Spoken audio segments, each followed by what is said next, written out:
My emerald gown was a violent scream in a sea of mandated pastels.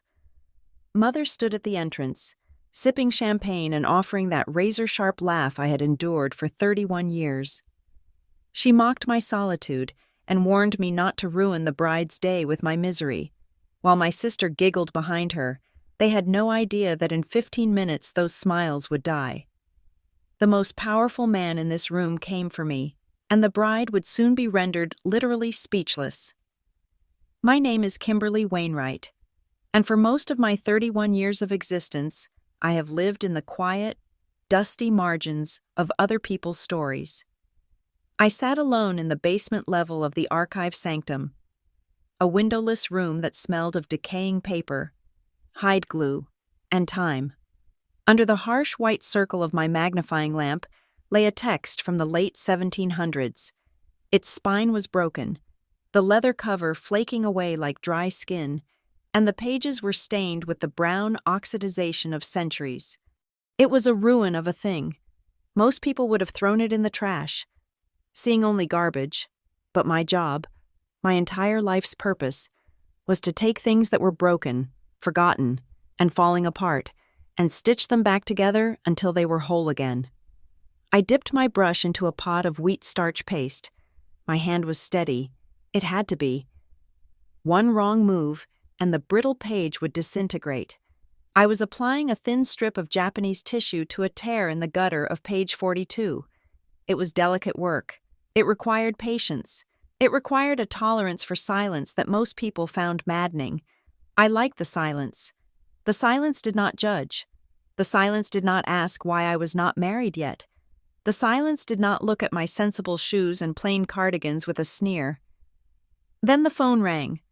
The shrill noise cut through the stillness of the sanctum like a serrated knife. I jumped, and a drop of paste landed on the table, missing the artifact by a fraction of an inch. My heart hammered against my ribs. Nobody called me down here. My colleagues knew better, and I had no friends who would interrupt a workday. I looked at the screen. The name flashing there made my stomach turn over. A heavy, cold stone dropping into a deep well. Mother. I took a breath, holding it for 4 seconds, just like my therapist had suggested 3 years ago, before she realized I was a lost cause and stopped taking my appointments. I exhaled. I slid my finger across the screen. "Hello, Mother?" I said. "Kimberly." Sylvia's voice crackled through the speaker. There was no warmth in it. There never was. It was a voice that always sounded like she was checking a list and finding items missing. "I hope you are not doing anything important. I have been trying to reach you for 10 minutes. The reception in that dungeon of yours is atrocious." "I am working, Mother," I said, keeping my voice even. "I am restoring a first edition." Yes, the dusty books." She cut me off. "Listen to me. We do not have time for your hobbies today. I have news, big news, though I suppose you might find it depressing, given your situation." I set my brush down. I knew what was coming. I had felt the tremors of it for months. "It is about Tiffany, isn't it?" I asked. "She is getting married," Sylvia announced. I could hear the clinking of crystal in the background. She was likely drinking her 2 o'clock Chardonnay. "He is wonderful. Kimberly, a real estate developer, new money, but plenty of it. He is building those luxury condos down by the waterfront. Handsome, tall, and he adores her, absolutely worships the ground she walks on, just like she deserves." "That is great news," I said. "Congratulations to her." "He proposed last night," Sylvia went on, ignoring me. "A 3-carat diamond, oval cut. It is massive. Kimberly, you would probably need a magnifying glass to see the flaws, but to the naked eye, it is perfection. Unlike some things." I looked down at the broken book on my desk. "When is the wedding?" "Next month," she said. "Next month?" I blinked. "That is very soon. Usually, these things take a year to plan. When you have money, you do not need time." Sylvia scoffed. "And besides, why wait? Tiffany is young, beautiful, and in her prime. We secured the venue this morning. That is actually why I'm calling." I waited. A small foolish part of me. The little girl who used to draw pictures and wait by the fridge for a magnet that never came. Hoped she was calling to ask for help. Or maybe just to include me. "I need to know if I should put you down for the reception," she said. "The reception?" I frowned. "What about the ceremony?" There was a pause on the line. It was not a hesitant pause. It was the pause of a predator deciding where to bite. "Well," Sylvia sighed, the sound loud and exaggerated. "Here is the thing. Kimberly, Tiffany and I discussed it. The ceremony is going to be intimate, curated. We are going for a very specific aesthetic, pastels, youth, vibrancy. Tiffany is worried that having you there might be distracting." My hand tightened around the edge of my desk. "Distracting? I am her sister. You are 31, single, and let's be honest, you look tired," Sylvia said. Her voice was matter-of-fact, as if she were commenting on the weather. "You work in a basement with old paper. You have that grayish tint to your skin, and your posture. Tiffany wants her bridesmaids to look fresh. She has her sorority sisters for that. If you stand up there, or even sit in the front row, people will talk. They will ask why you are alone. They will look at you with pity. It brings the mood down. Kimberly, we cannot have a downer at a wedding." I felt the air leave the room. It wasn't just a rejection. It was an erasure. "So I am not invited to my only sister's wedding ceremony. I am inviting you to the reception," she snapped. "Do not be dramatic. You can come to the dinner. But, and this is important, I need you to work." "Work?" "We need someone to man the gift table," she said. "You know how things go missing at these big events, and the guest book. We need someone responsible to make sure people sign it legibly. You are good with books, right? That is basically your job. You can stand by the entrance and watch the gifts. It is perfect for you. You will be out of the way, but still helpful." "You want me to be a security guard," I said. My voice sounded hollow to my own ears. "I want you to contribute," Sylvia corrected. "Since you cannot contribute financially, and you certainly cannot contribute aesthetically, this is what is left. Oh, and Kimberly, one more thing." "Yes?" "Do not bring anyone," she said. "I know you are not seeing anyone, obviously, but do not try to hire some gigolo or drag one of your library weirdos along just to save face. It is $250 a plate. We are not wasting that kind of money on a stranger just so you can pretend to be normal. You come alone. Understood?" I closed my eyes. The darkness behind my eyelids was filled with memories I had tried to glue shut. I remembered my college graduation. I had graduated magna cum laude. I sat in that sweltering auditorium for 4 hours, sweating in my gown, scanning the crowd for my parents, when they called my name. Kimberly Wainwright. I walked across the stage and looked out into the blinding lights, smiling until my cheeks hurt. Nobody waved, nobody cheered. I found out later, via a text message from my father, that they had not come. Tiffany, who was 19 at the time, had chipped a nail opening a soda can and had a meltdown. She insisted she needed to go to the salon immediately to get it fixed because she had a date that night. Sylvia had agreed. Harold, my father, had simply driven the car. "We didn't want to leave Tiff alone when she was so upset," he had texted. "You understand. Kimmy, you're the strong one." I remembered my 16th birthday. I came home from school to find the house empty. There was a note on the counter. Gone to look at cars for Tiffany. Dinner and freezer. Tiffany was 14. She wasn't even old enough to drive. But they were already shopping for her car. My birthday dinner was a frozen lasagna that was still cold in the middle because the microwave was broken. "Kimberly, are you there?" Sylvia's voice snapped me back to the present. "I am here," I whispered. "Well, can I count on you or not? Do not make me beg. It is pathetic enough that I have to find a job for you so you do not look completely useless to the extended family." I started to say no. I wanted to scream no. I wanted to throw the phone against the wall and watch it shatter. I wanted to tell her that I was a human being, that I had value, that I was the one who fixed things while they broke them. but the words died in my throat. This was the dynamic. This was the script.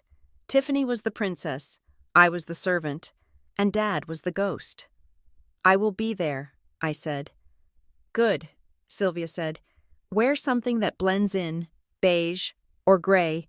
Do not wear that awful green thing you wore last Christmas. You looked like a sickly reptile. And do not be late. Guests arrive at 6.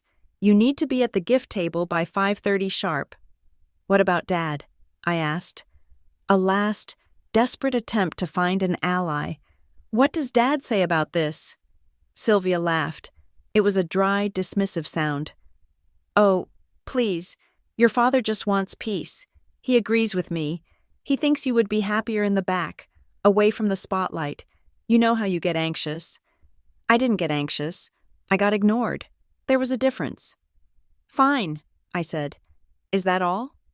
"You sound ungrateful," Sylvia said, her tone dipping into that dangerous, icy register that usually preceded a lecture. "You are jealous, aren't you? You cannot stand that your little sister is happy and successful and marrying a man who can actually provide for her. You have always been like this. Kimberly, selfish, bitter. You need to fix that attitude before the wedding. I will not have you souring the milk. I am not jealous.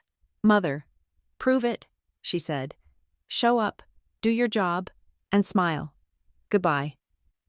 The line went dead. I slowly lowered the phone from my ear. The silence of the archive sanctum rushed back in, but it didn't feel comforting anymore. It felt cold. It felt heavy. I looked at the 18th century ledger. The paste on the table had dried into a hard, clear lump. I stood up, my legs feeling stiff, and walked over to my bag. I unzipped the front pocket and pulled out a thin envelope. Inside was a plane ticket. I had bought it 2 days ago. It was a ticket to Chicago. For this coming weekend, I had planned to surprise them. I had thought, foolishly, that maybe I could come home early, help with the planning, maybe even go dress shopping with Tiffany.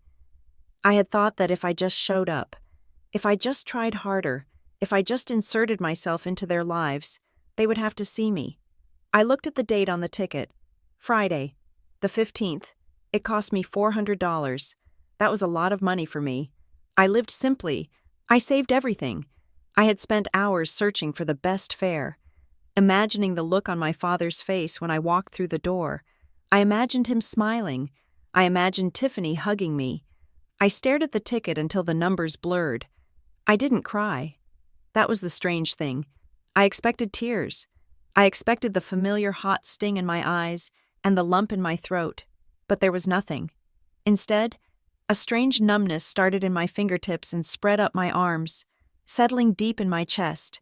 It was like the freezing anesthesia the dentist gives you before he pulls a tooth. You know the pain is there. You know the violence is happening, but you are detached from it. You are just a spectator in your own body. They didn't want me. They didn't just overlook me. They actively managed me. I was a problem to be solved, a blemish to be covered up with concealer. Beige, gray, back of the room. I walked over to the metal trash can beside my desk. I held the ticket over the opening, but I didn't drop it. Waste was a sin in my profession. We saved everything. We found a use for every scrap of paper. I put the ticket back in my bag. I wasn't going to go home this weekend. I wasn't going to surprise them. There was no home to go to. I looked at the calendar on the wall. This weekend. The Midwest Antiquarian Book Fair was happening at the convention center downtown. It was a massive event. Collectors from all over the world would be there. I had skipped it the last 3 years because I was always trying to save money to visit my family, or waiting by the phone in case they needed me. I sat back down at my desk. I picked up my scalpel. The steel was cold and sharp. I wasn't going to cry. I was done crying for people who laughed at my pain. I turned on the high-intensity lamp, flooding the broken book with light. I would go to the book fair. I would surround myself with things that had value, things that people cherished, things that were preserved with love and care. I would go alone. I was used to that, but for the first time in my life. Being alone felt less like a punishment and more like a strategy. I picked up the brush. I had work to do. And unlike my family, this book needed me. The invitation to the Chicago Public Library Foundation's annual gala had been sitting on my desk for 3 months. It was a donor perk I usually ignored, preferring to send a check and stay home with a cup of tea. But tonight, the alternative was sitting in my apartment, staring at the walls, and imagining the champagne corks popping at Tiffany's engagement party across town.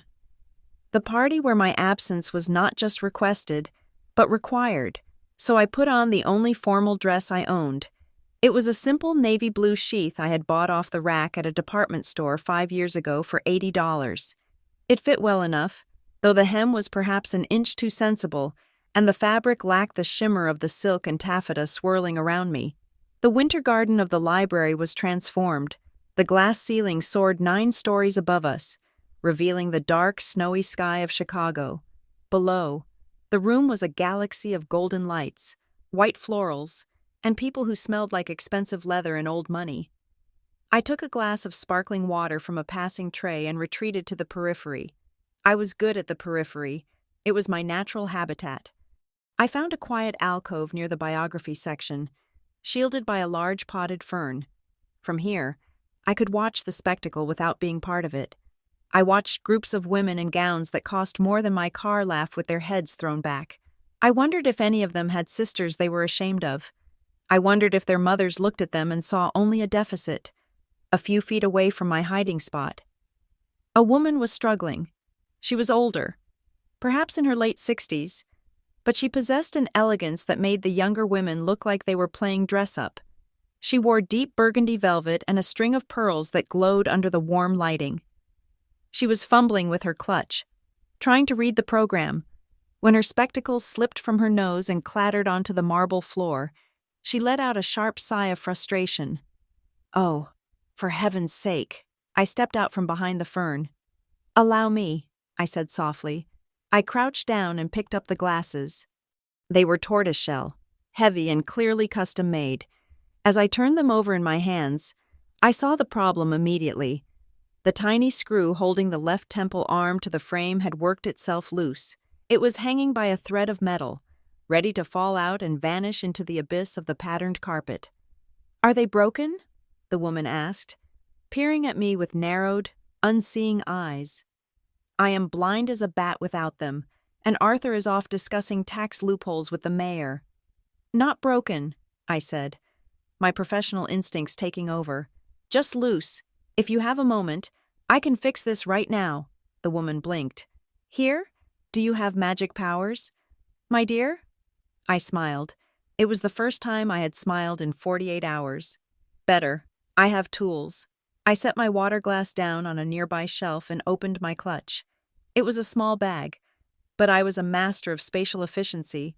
I pulled out a small leather roll, no larger than a tube of lipstick. Inside was my micro-repair kit. It contained precision screwdrivers, a tiny pair of tweezers, and a microfiber cloth. I carried it everywhere. Books fell apart in the most inconvenient places, and I liked to be ready. I selected a flathead driver, the size usually reserved for watchmaking. "Hold this, please," I said, handing the woman her program. She watched in fascination as I sat on the edge of a velvet bench. I aligned the tiny screw, stabilized the hinge with my thumb, and turned the driver with slow, deliberate pressure. It took a steady hand. One slip could scratch the acetate frame. I felt the screw bite into the threads, tightening until the arm was firm but still flexible. I gave it a final quarter turn to lock it in place, then wiped the lenses with the cloth. "Good as new," I said, standing up and handing them back to her. She put them on and blinked, bringing me into focus. Her eyes were a piercing, intelligent blue. She looked at me, really looked at me, traveling from my sensible shoes to my plain dress, and finally resting on my face. "Remarkable," she said. "I have carried a purse for 50 years and never once thought to pack a screwdriver. You are a woman of foresight." "I am a book restorer," I explained, tucking my kit away.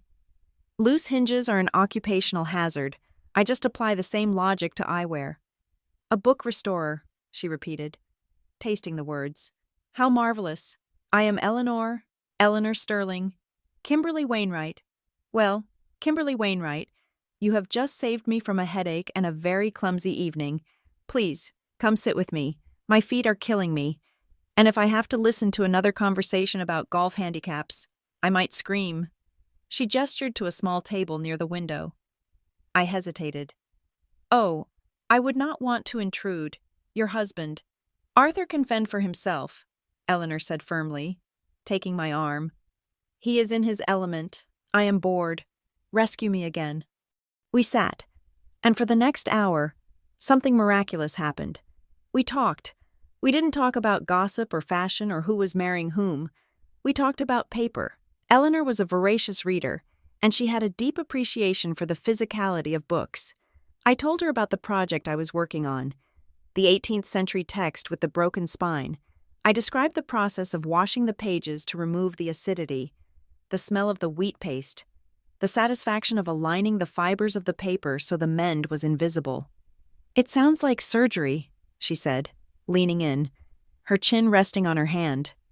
It is, I said, my voice gaining strength. But without the blood, it is about respecting the history of the object. Every stain, every tear tells a story. My job is not to make it look new. My job is to make it last. To make it last, Eleanor echoed softly. That is a beautiful sentiment. In a world so obsessed with the new and the shiny, preservation is a radical act. She was listening to me. Her eyes were focused on mine, not darting around the room looking for someone more important. She asked questions that showed she understood what I was saying. I felt a warmth spreading through my chest that had nothing to do with the heating system. There you are, a deep, gravelly voice boomed. I looked up to see a man approaching our table. He was tall, with a shock of white hair and a beard that made him look like a benevolent sea captain. He wore a tuxedo that had clearly seen many galas, worn with the ease of pajamas. Arthur, Eleanor said, reaching for his hand. You have been gone for ages. I have been having a far more interesting time than you. I suspect this is Kimberly. She fixed my eyes and she saves history for a living. Arthur Sterling looked at me. His eyes were sharp, evaluating, but kind. Saves history? That is a tall order for a Saturday night. Arthur Sterling, a pleasure. He shook my hand, his grip firm and dry. Kimberly is a restorer, Arthur, Eleanor said. She works at the Archive Sanctum. Arthur's eyebrows shot up. The Sanctum? I know it well. They have the finest collection of pre-war manuscripts in the Midwest. I used to bid against them at auctions back when I was in the publishing game. I usually lost. They have a very tenacious acquisition team. And a very talented conservation team, evidently, Eleanor added. Arthur sat down, pulling a chair close. So, tell me, Kimberly, what is your opinion on digital archiving, necessary evil or the death of culture? It was a test, a playful one, but a test nonetheless.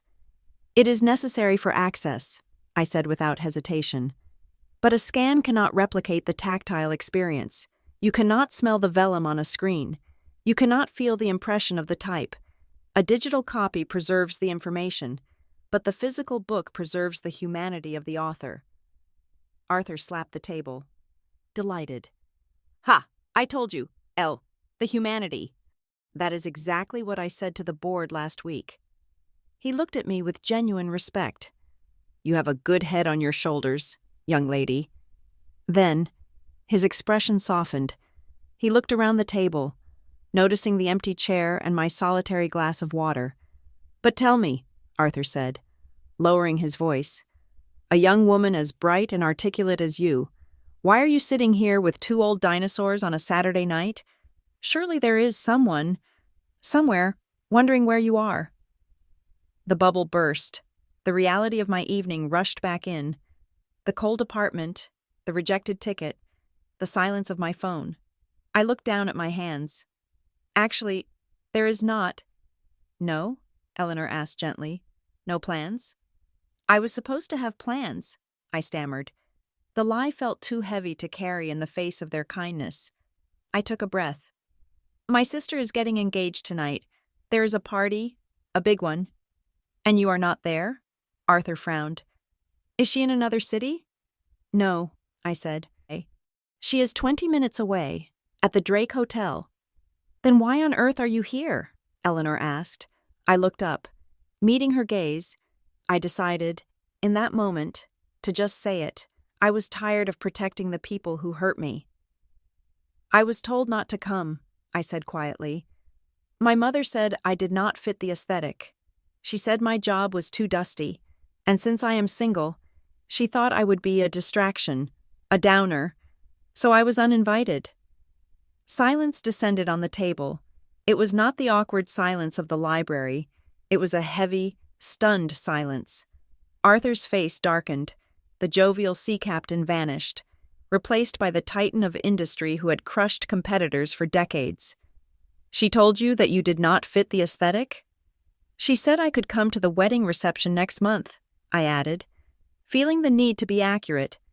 If I worked the gift table and came alone. Good God, Arthur muttered. Eleanor reached across the table and covered my hand with hers. Her skin was soft, her rings cool against my knuckles. That is the most vulgar thing I have ever heard. It is complicated, I said, falling back on my usual defense. No, Eleanor said firmly. It is not complicated. Kimberly, it is cruel. There is a difference. To treat a daughter like staff? Arthur shook his head, his voice rising slightly. To exclude family for the sake of a photograph? That is rot, pure rot. I felt tears pricking my eyes, but this time, they weren't from sadness, they were from relief. For 31 years, I had been told that I was the problem, that I was too sensitive, too quiet, too plain. These strangers, these powerful, brilliant strangers, were looking at the situation and telling me that I was not the one who was broken. Well, Arthur said, sitting up straighter, their loss is our gain, tremendous gain. He signaled to a waiter passing by with a silver tray. We are going to have dinner, Arthur announced. Real dinner. Not these tiny appetizers they pass around. The foundation has set up a private dining area for the benefactors in the South Hall, and you, Kimberly, are coming with us. Oh, I couldn't, I protested. That is for VIPs. I just have a general admission ticket. I founded the damn ticket system, Arthur grumbled. If I say you are dining, you are dining. Besides, I need to pick your brain about binding techniques. I have a first edition of Don Quixote that is looking a bit sorry for itself. Arthur is right, Eleanor said, squeezing my hand. Please join us. We would be honored. And quite frankly, we need the company. Our son is late, as usual. And if it is just Arthur and me, we will only argue about the thermostat settings at home. I looked at them. I saw no pity in their eyes. I saw only invitation. I would love to, I said. We moved to the South Hall. It was an intimate space, set with white linens and crystal. The noise of the gala faded into a pleasant hum in the background. I sat between Arthur and Eleanor, and for the first time in my life, I felt like the guest of honor. We were halfway through the soup course, a roasted butternut squash bisque that tasted like autumn, when the doors opened. A man walked in. He brought a gust of cold air with him. He was tall, with dark hair that was slightly windblown, and he was brushing melting snowflakes off the shoulders of a charcoal wool coat. He wasn't classically handsome in the way Tiffany's fiancé was, with his veneered smile and gym-sculpted bulk. This man had a face that looked lived in. There were laugh lines around his eyes and a crookedness to his nose that suggested it had been broken once and healed interesting. He scanned the room, looking harried. When his eyes landed on our table, his shoulders dropped in relief. Finally, Arthur said, waving his spoon. Look who decided to show up. The man walked over, shedding his coat and handing it to a waiter with a quick, polite nod. I know. I am sorry. The site visit ran over. The drainage system in the North Quadrant is a disaster, and I couldn't leave until we figured out a diversion plan. He kissed Eleanor on the cheek. Hello, Mother. You look stunning. He clapped a hand on Arthur's shoulder. "Father, stop grumbling. I am here now." Then he turned to me. He stopped. His eyes were a warm, amber brown, like aged whiskey. He looked at me with a sudden, arresting stillness, as if he had been rushing all day and had just found the place he was supposed to stop. "And who is this?" he asked. His voice was deep, textured.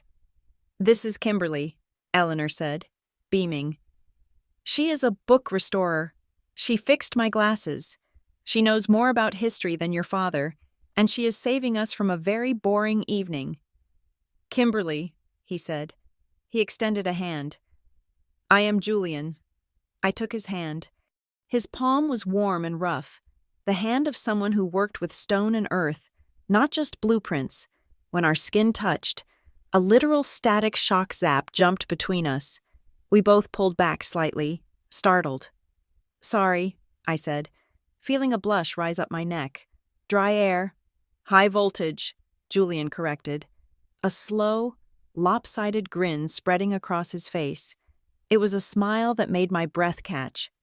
"It is nice to meet you. Kimberly, a book restorer, huh? So you fix things that are falling apart?" "That is the general idea," I said. "I am a landscape architect," he said, pulling out the chair opposite me. "I take overgrown, messy spaces and try to find the structure underneath. Sounds like we might be in the same line of work, just different scales." "One uses tweezers," I said, finding my voice. "The other uses bulldozers." Julian laughed. It was a rich, genuine sound that seemed to vibrate through the table. "Exactly. Though sometimes I wish I could use tweezers. Less paperwork." He sat down, his eyes not leaving mine. "So, Kimberly, tell me everything. How did you end up at a table with my parents? Did they kidnap you? Blink twice if you need rescuing." "I am here voluntarily," I said, smiling. "They rescued me, actually. Is that so?"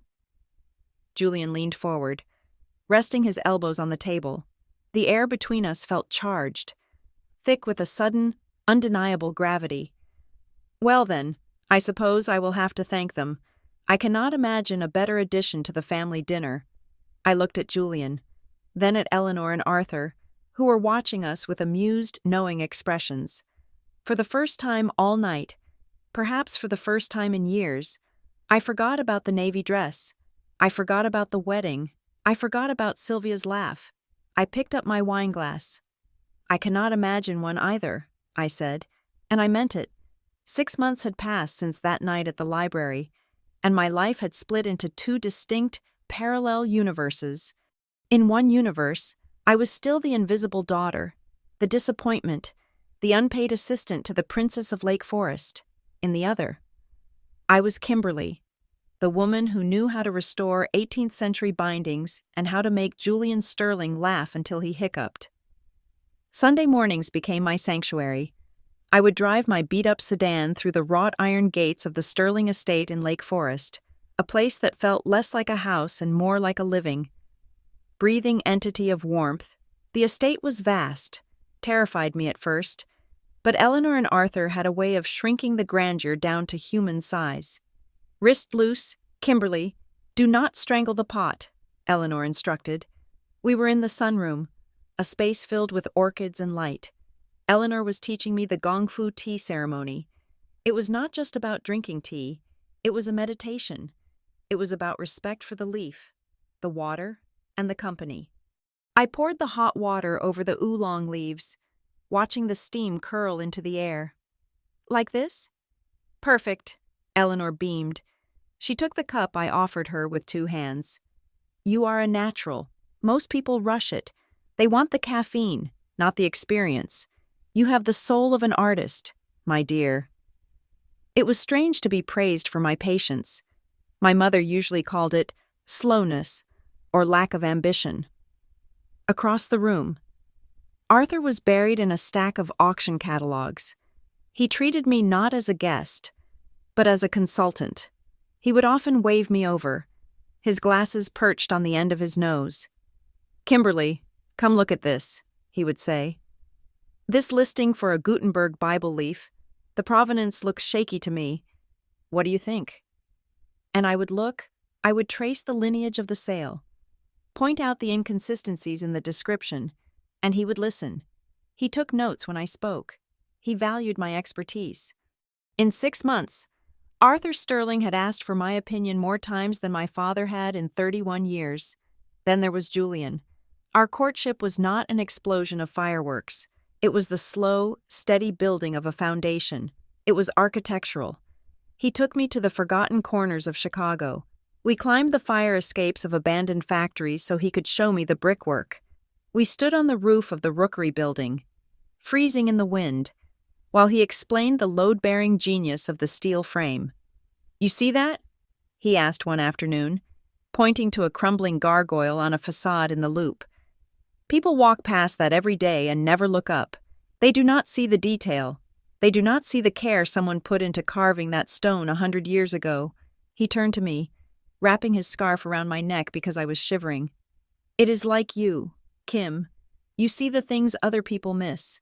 I think I just like old things, I deflected, looking down at my boots. No, Julian said, lifting my chin with his gloved hand.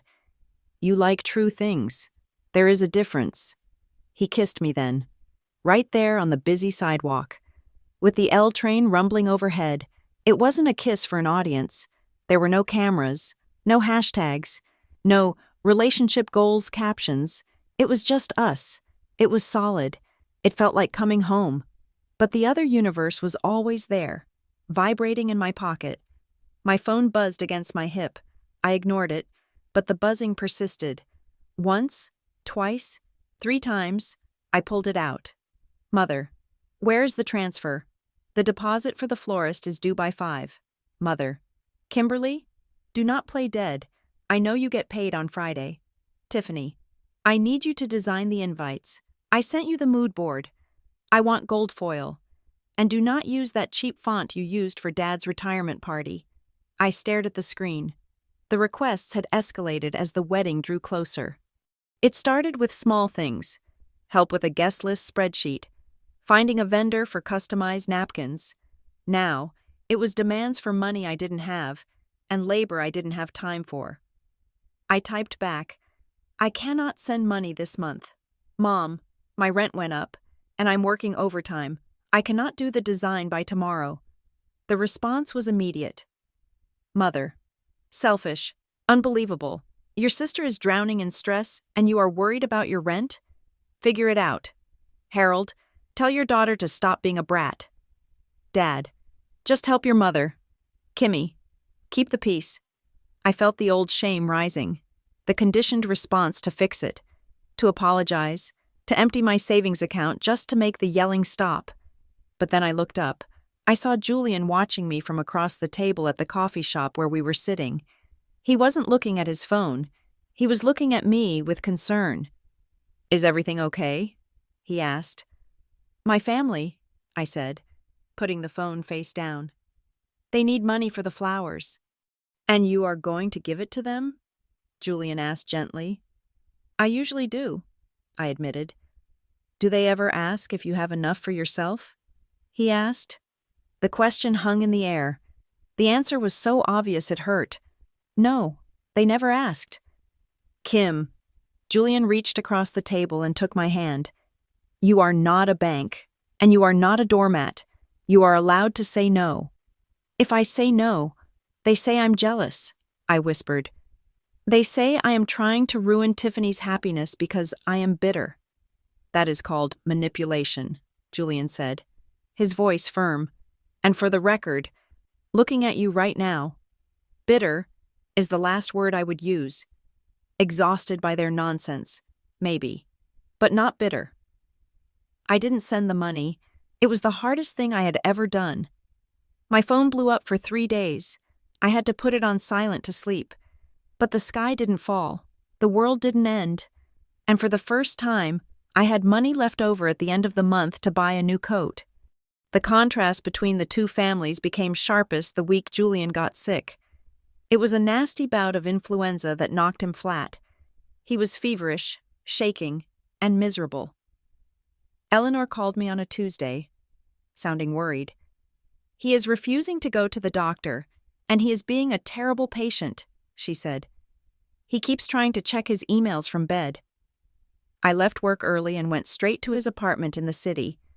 It was a sleek, modern space, usually immaculate, but now it was cluttered with tissues and empty water glasses. I found Julian buried under 3 blankets, shivering. "Go away," he croaked, pulling the duvet over his head. "I am disgusting. I do not want you to see me like this."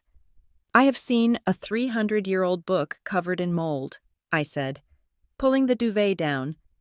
"You are going to have to do better than a runny nose to scare me off." I spent the next 2 days there. I made soup from scratch. I managed his fever with cool cloths. I read to him when his eyes hurt too much to look at screens. I bullied him into drinking electrolytes. On the second evening, Eleanor stopped by to drop off some mail. She found me in the kitchen, washing dishes while Julian slept. She stood in the doorway, watching me for a long moment. I felt self-conscious, pushing a stray lock of hair behind my ear with a soapy hand. "I am sorry about the mess," I said. "I was just cleaning up." "Stop," Eleanor said softly. She walked over and took the dish towel from my hands. She placed it on the counter. Then, she took my face in her hands. Her eyes were bright with tears. "You look exhausted," she said. "I am fine," I said. "You have been here for 48 hours, she said. "You have taken care of him better than I could have. You have a heart the size of the ocean." "Kimberly?" She paused, her thumbs brushing my cheekbones. "I look at you," she said, her voice trembling slightly, "and I see the grace and the strength that I always hoped to find in my own children. I love Julian. He is my heart. But you are the spirit of this family now. Sometimes, I catch myself wishing you were my biological daughter, but then I realize that would be a tragedy, because then you could not be my daughter-in-law." The air left my lungs. "Eleanor," I choked out. "I do not know what to say." "Say nothing," she said. "Just know that you belong to us, not because of what you do, but because of who you are." Later that night, the fever broke. Julian was awake, sitting up against the pillows, looking pale but human again. I sat on the edge of the bed, feeling the weight of Eleanor's words settling in my soul. "Hey," Julian whispered. "You saved my life. You had the flu. Julian, you were not dying." "Felt like it." He grinned weakly. Then he saw my face. "What is wrong? You look sad." "I am not sad," I said. "I am just afraid." "Afraid of what?" I looked at my hands. "I am afraid that you are all going to wake up one day and realize I am just Kimberly, just the girl from the basement.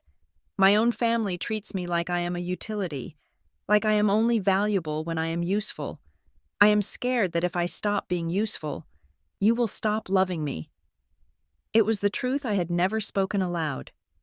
Julian sat forward. He winced a little, but he reached out and grabbed my shoulders. "Look at me," he commanded. I looked up. "I do not love you because you fixed my mother's glasses," he said intensely. "I do not love you because you made me soup. I do not love you because you are useful. I love you because you are you. You do not have to earn this. Kim, you do not have to pay rent for a space in my heart. You are already there. You have the lease. It is permanent." I broke. I finally broke. I leaned into his chest and wept, letting go of 31 years of conditional love. He held me, stroking my hair, until the tears stopped. 2 weeks later, we were back at the Sterling estate for Sunday dinner. The mood was lighter. Julian was fully recovered, and the spring air was crisp. We were eating dessert, a lemon tart that Eleanor's chef had prepared, when Arthur cleared his throat. "So," he said, looking at me, "I heard through the grapevine, well, actually, I heard from my property manager, that there is a bit of a scheduling conflict at one of our venues." I looked up, confused. "A conflict?" "Yes," Arthur said, cutting a piece of tart. Apparently, a young woman named Tiffany Wainwright has been calling the management office of the Sterling Manor 5 times a day. She is demanding a discount. She says the quote is highway robbery, and that she knows people. I froze. My fork clattered onto my plate. Tiffany? I said. She is trying to book the Sterling Manor? It was the premier wedding venue in Lake Forest. It was a historic mansion set on 50 acres of manicured gardens. It was the place every bride in Illinois dreamed of. It was also exorbitantly expensive. She has booked it, Arthur corrected. Or rather, her fiancé has put down a deposit. But she is fighting tooth and nail on the remaining balance. She wants the platinum package for the price of the standard package. She told my manager that she is an influencer and that the exposure would be enough payment. Arthur chuckled, shaking his head. Exposure. I cannot pay the groundskeepers with exposure. I stared at him. Wait, you own the Sterling Manor? Arthur blinked. Well, yes, it is part of the Sterling Trust. My grandfather built it. We turned it into an event space 20 years ago when the taxes became too high to keep it as a private residence. We do not advertise the ownership. We like to keep our private lives private. My mouth fell open. Tiffany was getting married at Julian's family's ancestral home, and she had no idea.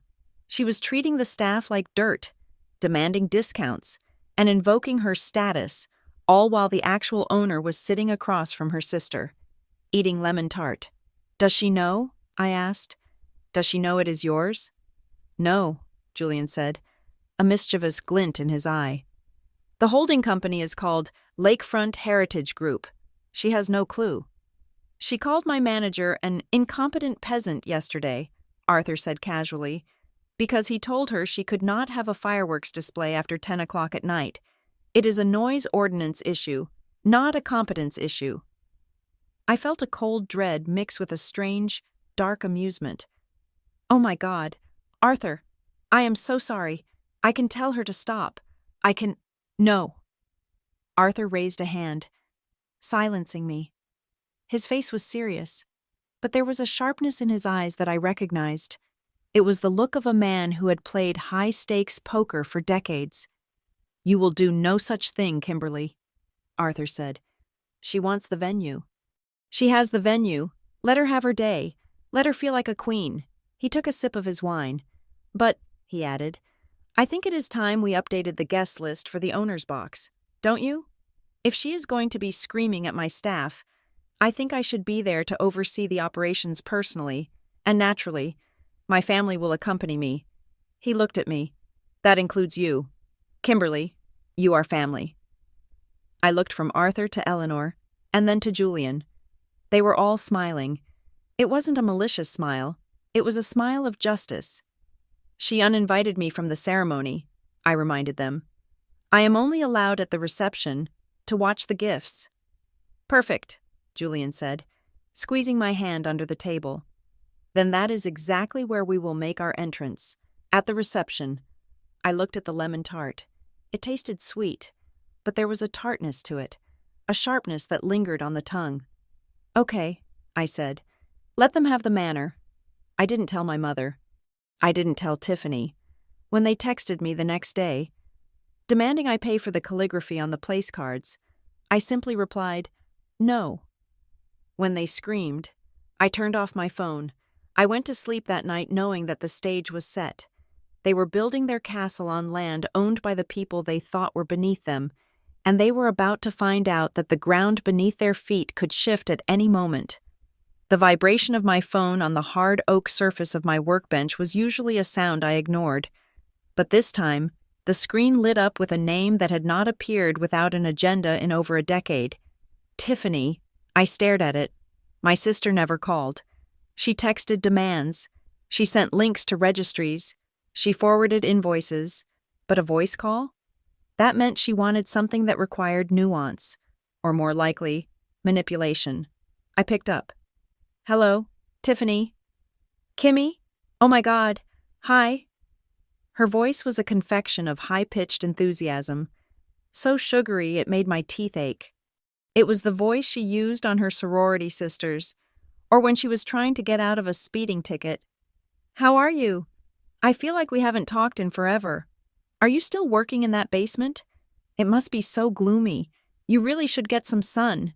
You know, vitamin D is crucial for collagen production." "I am fine.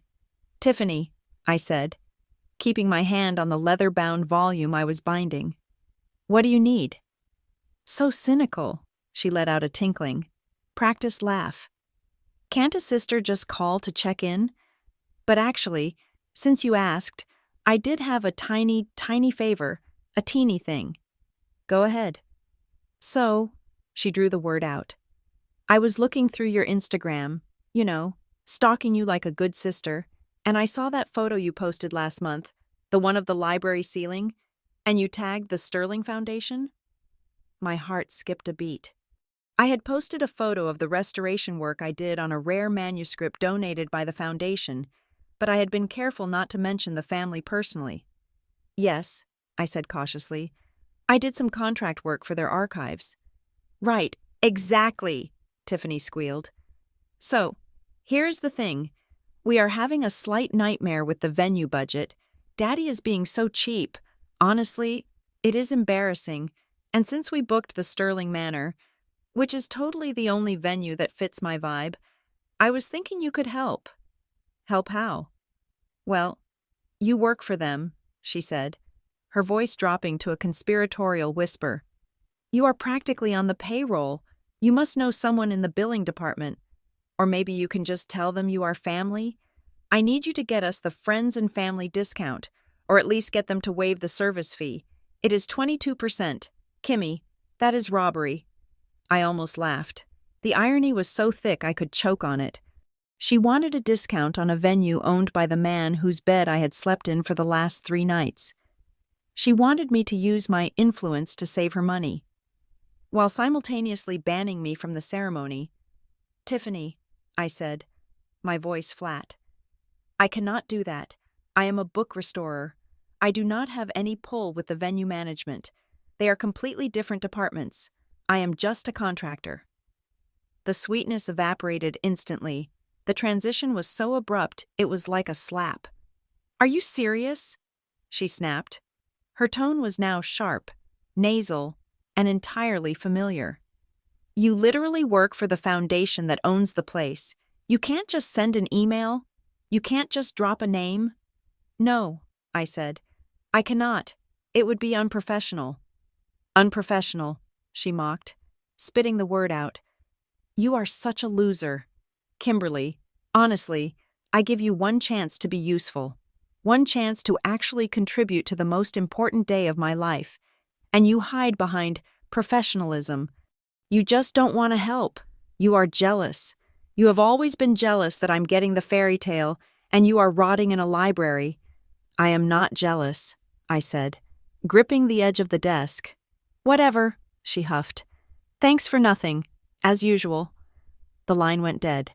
I put the phone down, my hands trembling slightly, not from fear, but from a simmering, acidic anger. I took a deep breath, let it go. I told myself, she does not know, but the assault was not over. 2 hours later, I was at Julian's apartment. He was in the shower, and I was sitting on his plush velvet sofa, trying to read a magazine. My phone chimed. It was a video call request from Sylvia. I debated ignoring it. I should have ignored it. But the conditioning ran deep. If I didn't answer, she would call my father, and then he would text me begging me to answer her, and the cycle of guilt would spin faster. I accepted the call. The screen filled with the blinding white interior of a bridal salon. Mirrors were everywhere, and in the center of the frame stood Tiffany. She looked undeniable. I had to admit it. She was wearing a mermaid silhouette gown covered in intricate lace and crystals. It hugged her curves and flared out at the bottom in a dramatic train. She looked like a model in a magazine. Sylvia's face popped into the corner of the frame, close to the camera.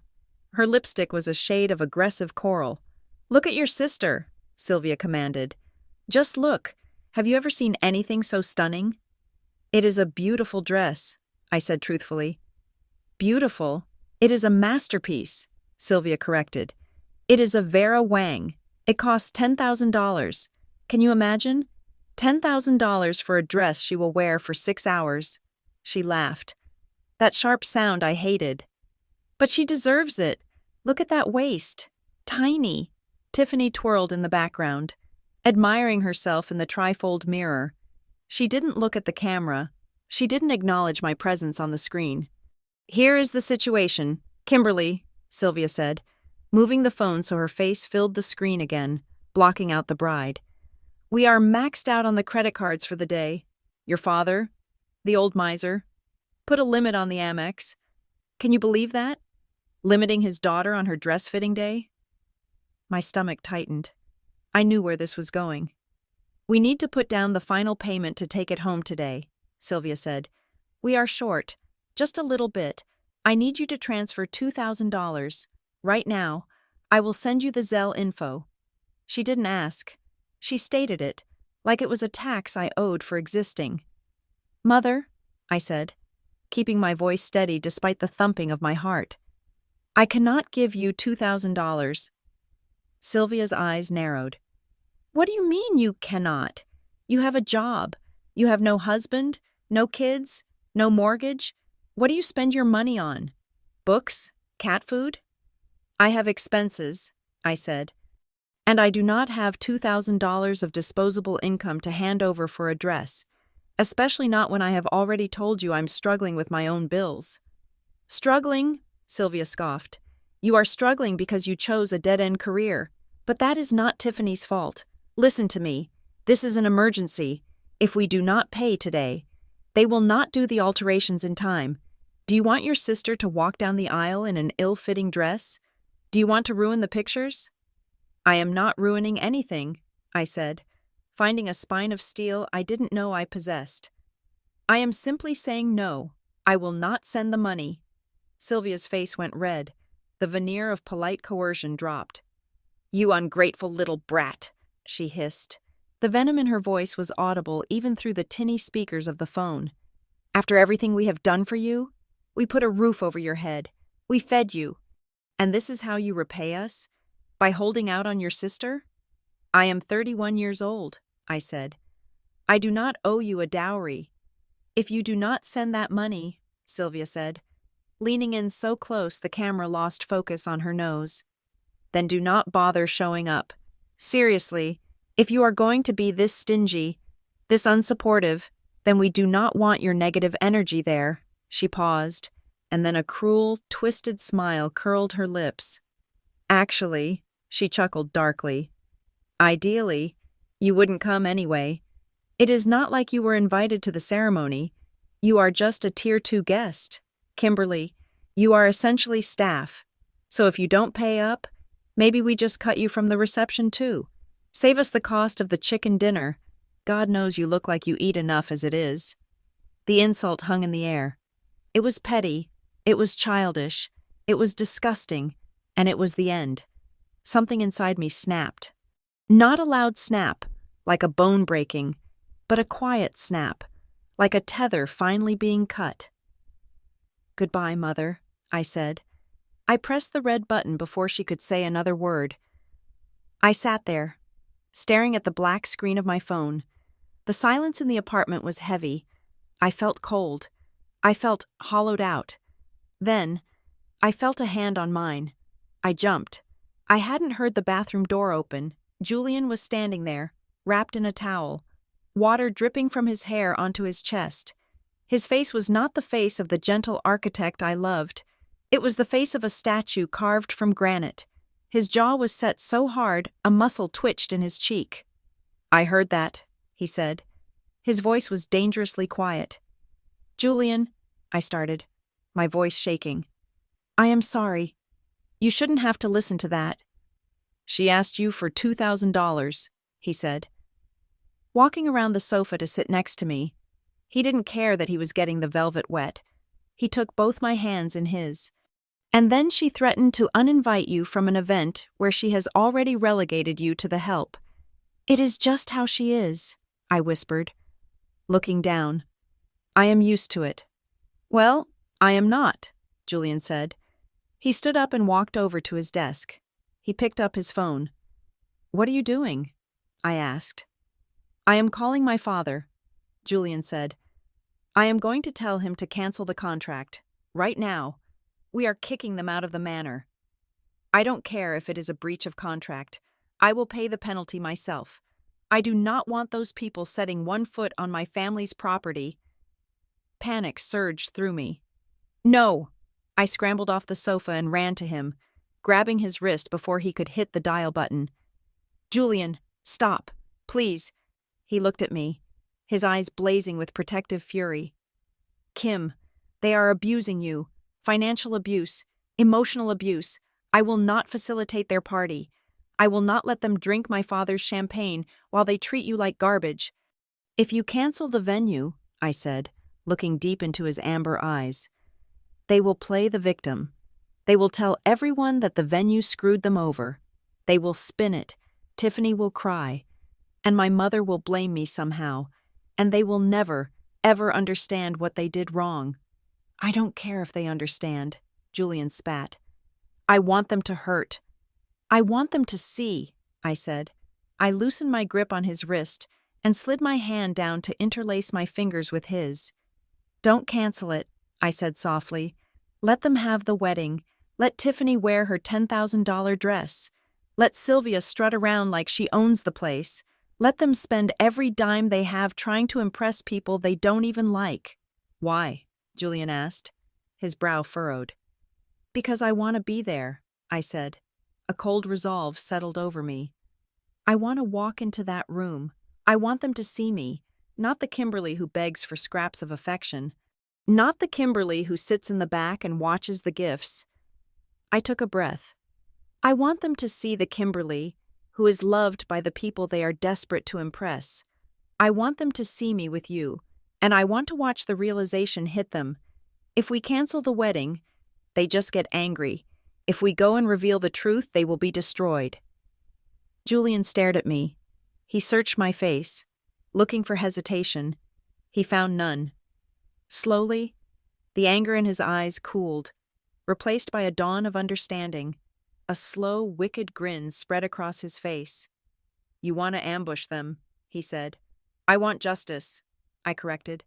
"And I want it served cold." Julian lowered his phone. He lifted my hand to his lips and kissed my knuckles. "Okay," he said. "The wedding stays on, but we are going to make some adjustments to the plan." "What kind of adjustments?" "Well," Julian said, walking back to the sofa and pulling me down with him. "For starters, you are adhering to their rules. They said you have to come alone, right?" "Yes." "And they said, I am not invited." "Right." "So," Julian said, his eyes gleaming, "you will go alone. You will walk in that door exactly as they commanded. You will take the hit. You will let them laugh." I frowned. "That sounds terrible." "Wait for it," he said. "You walk in alone, and then the owners arrive." He emphasized the word owners. "My parents and I," Julian explained. "We will arrive 10 minutes later. We will not be guests of the bride. We will be the hosts. We will walk in to inspect the facilities, and when we see our beloved future family member being mistreated." He didn't finish the sentence. He didn't have to. I saw the picture clearly. The doors opening, the silence, the power dynamic shifting so violently it would break necks. "They will not know what hit them," I whispered. "No," Julian agreed. "They won't." He pulled me into a hug, his wet hair dampening my shirt. But I didn't care. I felt safe. I felt powerful. "One more thing," Julian murmured into my hair. "If we are going to do this, we need to make it official, not for them, for us. But the timing will be convenient." I pulled back to look at him, but he just smiled and kissed my forehead. "Let's just say," he whispered, "that by the time the wedding comes, you won't be just a girlfriend." He stood up to go get dressed. I sat there, listening to the hum of the city outside. My phone lay on the table, silent and black. Sylvia thought she had won. She thought she had cowed me into submission or erased me from the picture. She had no idea that she had just written the script for her own humiliation. I picked up the phone. I didn't call her back. I didn't transfer the money. I simply opened my calendar and marked the date of the wedding. Judgment Day. I typed, and then I hit save. The elevator ride to the 42nd floor of the Willis Tower made my ears pop, but the pressure building in my chest had nothing to do with the altitude. I stood in the corner of the mahogany-paneled car, clutching my purse with white-knuckled intensity. Beside me, Eleanor Sterling looked as serene as a queen on her way to a coronation, wearing a tweed suit that probably cost more than my entire year's salary. "Breathe, Kimberly," she whispered, patting my arm. "It is just a meeting. Nobody is going on trial." "Lawyers make me nervous," I confessed. "Usually, when people like me get called into an office like this, it is because we are being sued or fired." "Well," Eleanor smiled, the elevator doors sliding open to reveal a reception area bathed in glass and light. "Today, you are doing neither." We walked past a receptionist who greeted Eleanor by name and was ushered immediately into a corner office that overlooked the sprawling grid of Chicago.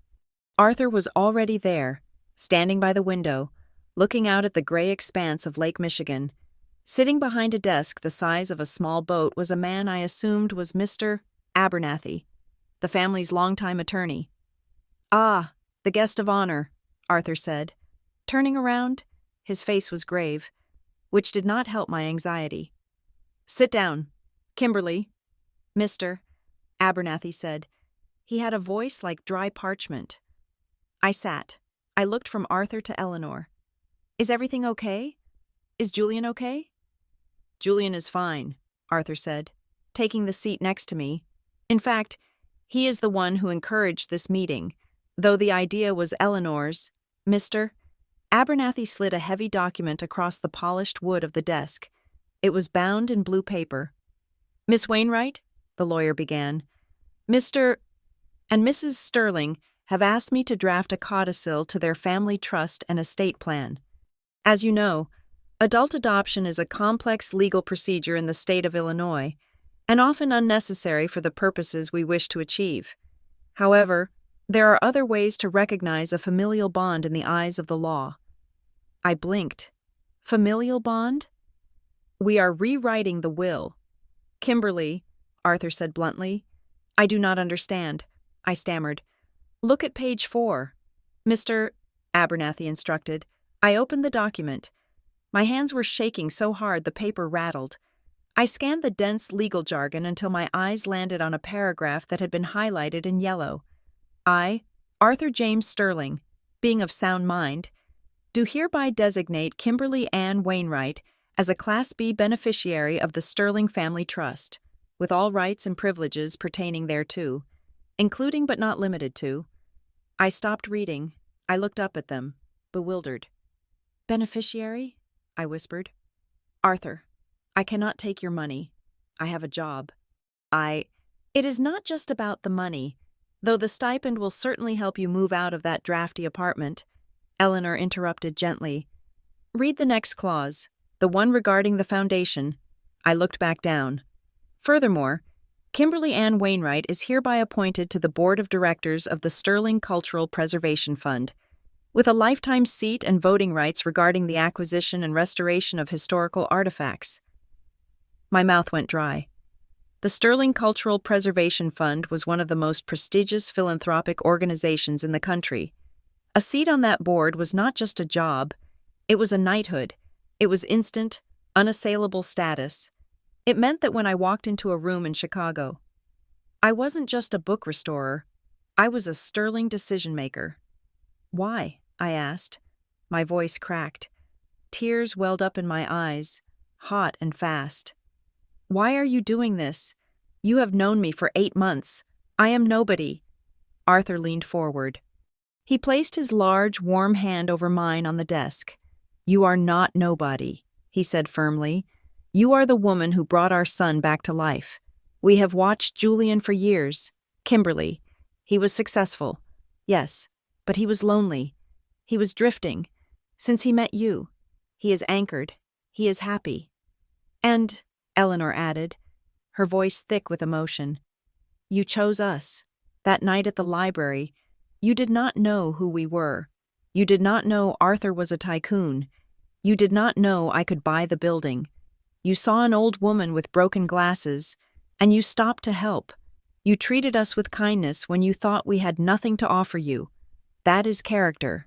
Kimberly. That cannot be bought, and it cannot be faked. My own parents, I choked out, a tear finally escaping and tracking down my cheek. My own parents would trade me for a discount on a venue. Then they are fools, Arthur said, his voice hard. And they do not deserve you. We are correcting a clerical error of the universe. Kimberly, you should have been ours. Now, legally. You are... I looked at the document again. It was a shield. It was armor. For 31 years. I had been the extra, the background character, with 2 signatures. They were making me a lead. Thank you, I whispered. I accept. We signed the papers. The scratch of the pen on the paper sounded loud in the quiet office. When we walked out of the building an hour later, the air in Chicago tasted different. It tasted like possibility. That weekend. Julian took me to the sanctum. It was closed on Sundays. But as a board member designate, a fact he took great delight in teasing me about, I had a key. He said he wanted to see the 18th century ledger I had finally finished restoring. We walked down to the basement, the familiar smell of old paper greeting us.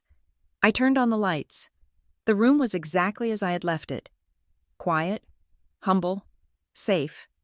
I walked over to my desk to show him the book. See? I said, pointing to the spine. I used a rebacking technique with dyed Japanese tissue. You can hardly see the repair. It is beautiful, Julian said. He wasn't looking at the book. He was standing behind me. I turned around. Julian was not looking at the book, and he was not looking at the room. He was looking at me with an intensity that made the rest of the world dissolve. He reached into the pocket of his coat. You know, he said, his voice slightly rough. My parents did what they did this week because they wanted to protect you. They wanted to give you a title, a shield. It was the kindest thing anyone has ever done for me, I said. I know. Julian stepped closer. But I don't want you to just be a member of the foundation, and I don't want you to just be a Class B beneficiary. He dropped to one knee on the concrete floor. My hands flew to my mouth. Julian, I want you to be my wife, he said. He opened a small velvet box. Inside sat a ring that made me gasp. It wasn't a trendy, massive diamond like the one Tiffany flaunted. It was an antique, an Art Deco piece, platinum, with a sapphire in the center. That was the exact color of the deep ocean, surrounded by a halo of tiny, intricate diamonds. This was my great-grandmother's, Julian said. She was a librarian. I thought it was fitting. Julian, I cried, falling to my knees to be on his level. Kimberly, he said, taking my hand. I love you. I love your quiet. I love your strength. I love that you make me want to come home. Will you marry me? Yes, I sobbed. Yes, yes, yes. He slid the ring onto my finger. It fit perfectly. He kissed me, and for a moment, in that basement full of broken things, we were the most whole people on earth. After a while, we sat on the floor, my head on his shoulder, admiring the ring under the harsh work lights. We have to tell people, I said, smiling. I have to tell, well, I guess I do not have to tell my mother, but the world? Julian hesitated. He took my hand and played with the ring, twisting it gently. Actually, he said, I have been thinking about that. Thinking what? We are 2 months away from Tiffany's wedding, Julian said. If we announce this now, if we put it in the paper or post it online, what will happen? I thought about it. Tiffany will scream. She will say I'm doing it on purpose to steal her thunder. She will say I am a copycat. My mother will call me selfish for trying to upstage the bride. Exactly, Julian said. They will spin it. They will make themselves the victims again. And frankly, I do not want their drama to taint this moment. He looked at me seriously. I want us to keep it a secret, just for 8 weeks, until the wedding. You want to hide it? I asked, surprised. Not hide it, Julian corrected. Save it. Think about it. Kim, the wedding is at the Sterling Manor. They are treating you like an outcast. Imagine the impact if we walk in there, and they have no idea. They think you are single, lonely Kimberly, and then the truth comes out. I looked at the sapphire on my finger. It was cold and heavy. It is a strategic delay, I said slowly. It is tactical warfare. Julian grinned. Let them dig their hole. Let them treat you like dirt for 2 more months. Let them put it all on display. Because the worse they behave now, the more satisfying the reveal will be. If they know you are engaged to a Sterling, they will pivot. They will fake niceness to get close to the money. I don't want fake nice. I want them to show their true colors, so we can burn the bridge with a clear conscience. I nodded. He was right. If Sylvia knew I was marrying a Sterling, she would be my best friend tomorrow. She would try to plan my wedding. She would try to profit from it. I didn't want that. I wanted the truth. Okay, I said. We wait. I took the ring off. It felt physically painful to do so, but I placed it back in the velvet box. Keep it safe for me, I whispered. It is not going anywhere, Julian promised, kissing my bare finger. And neither am I. 2 weeks later, the mail arrived. I was at my apartment, sorting through bills. When I saw the envelope, it was cream-colored, standard cardstock, not the thick, handmade paper Tiffany had bragged about. I opened it. You are invited to the wedding reception of Tiffany Wainwright and Brett Patterson. Time, 7 o'clock in the evening. Location, the Sterling Manor. There was a small card included. Guest status, Tier 2. Standard. Note, due to venue capacity restrictions, this invitation does not include a +1. Please arrive at the side entrance for check-in.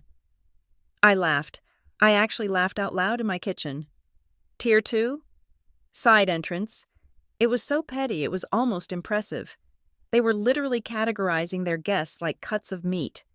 I took a picture of the invite and sent it to Julian. Text. Got my marching orders. Side door. No date. A minute later, Julian sent a photo back. His photo showed a completely different invitation. This one was a heavy, rigid box wrapped in silk.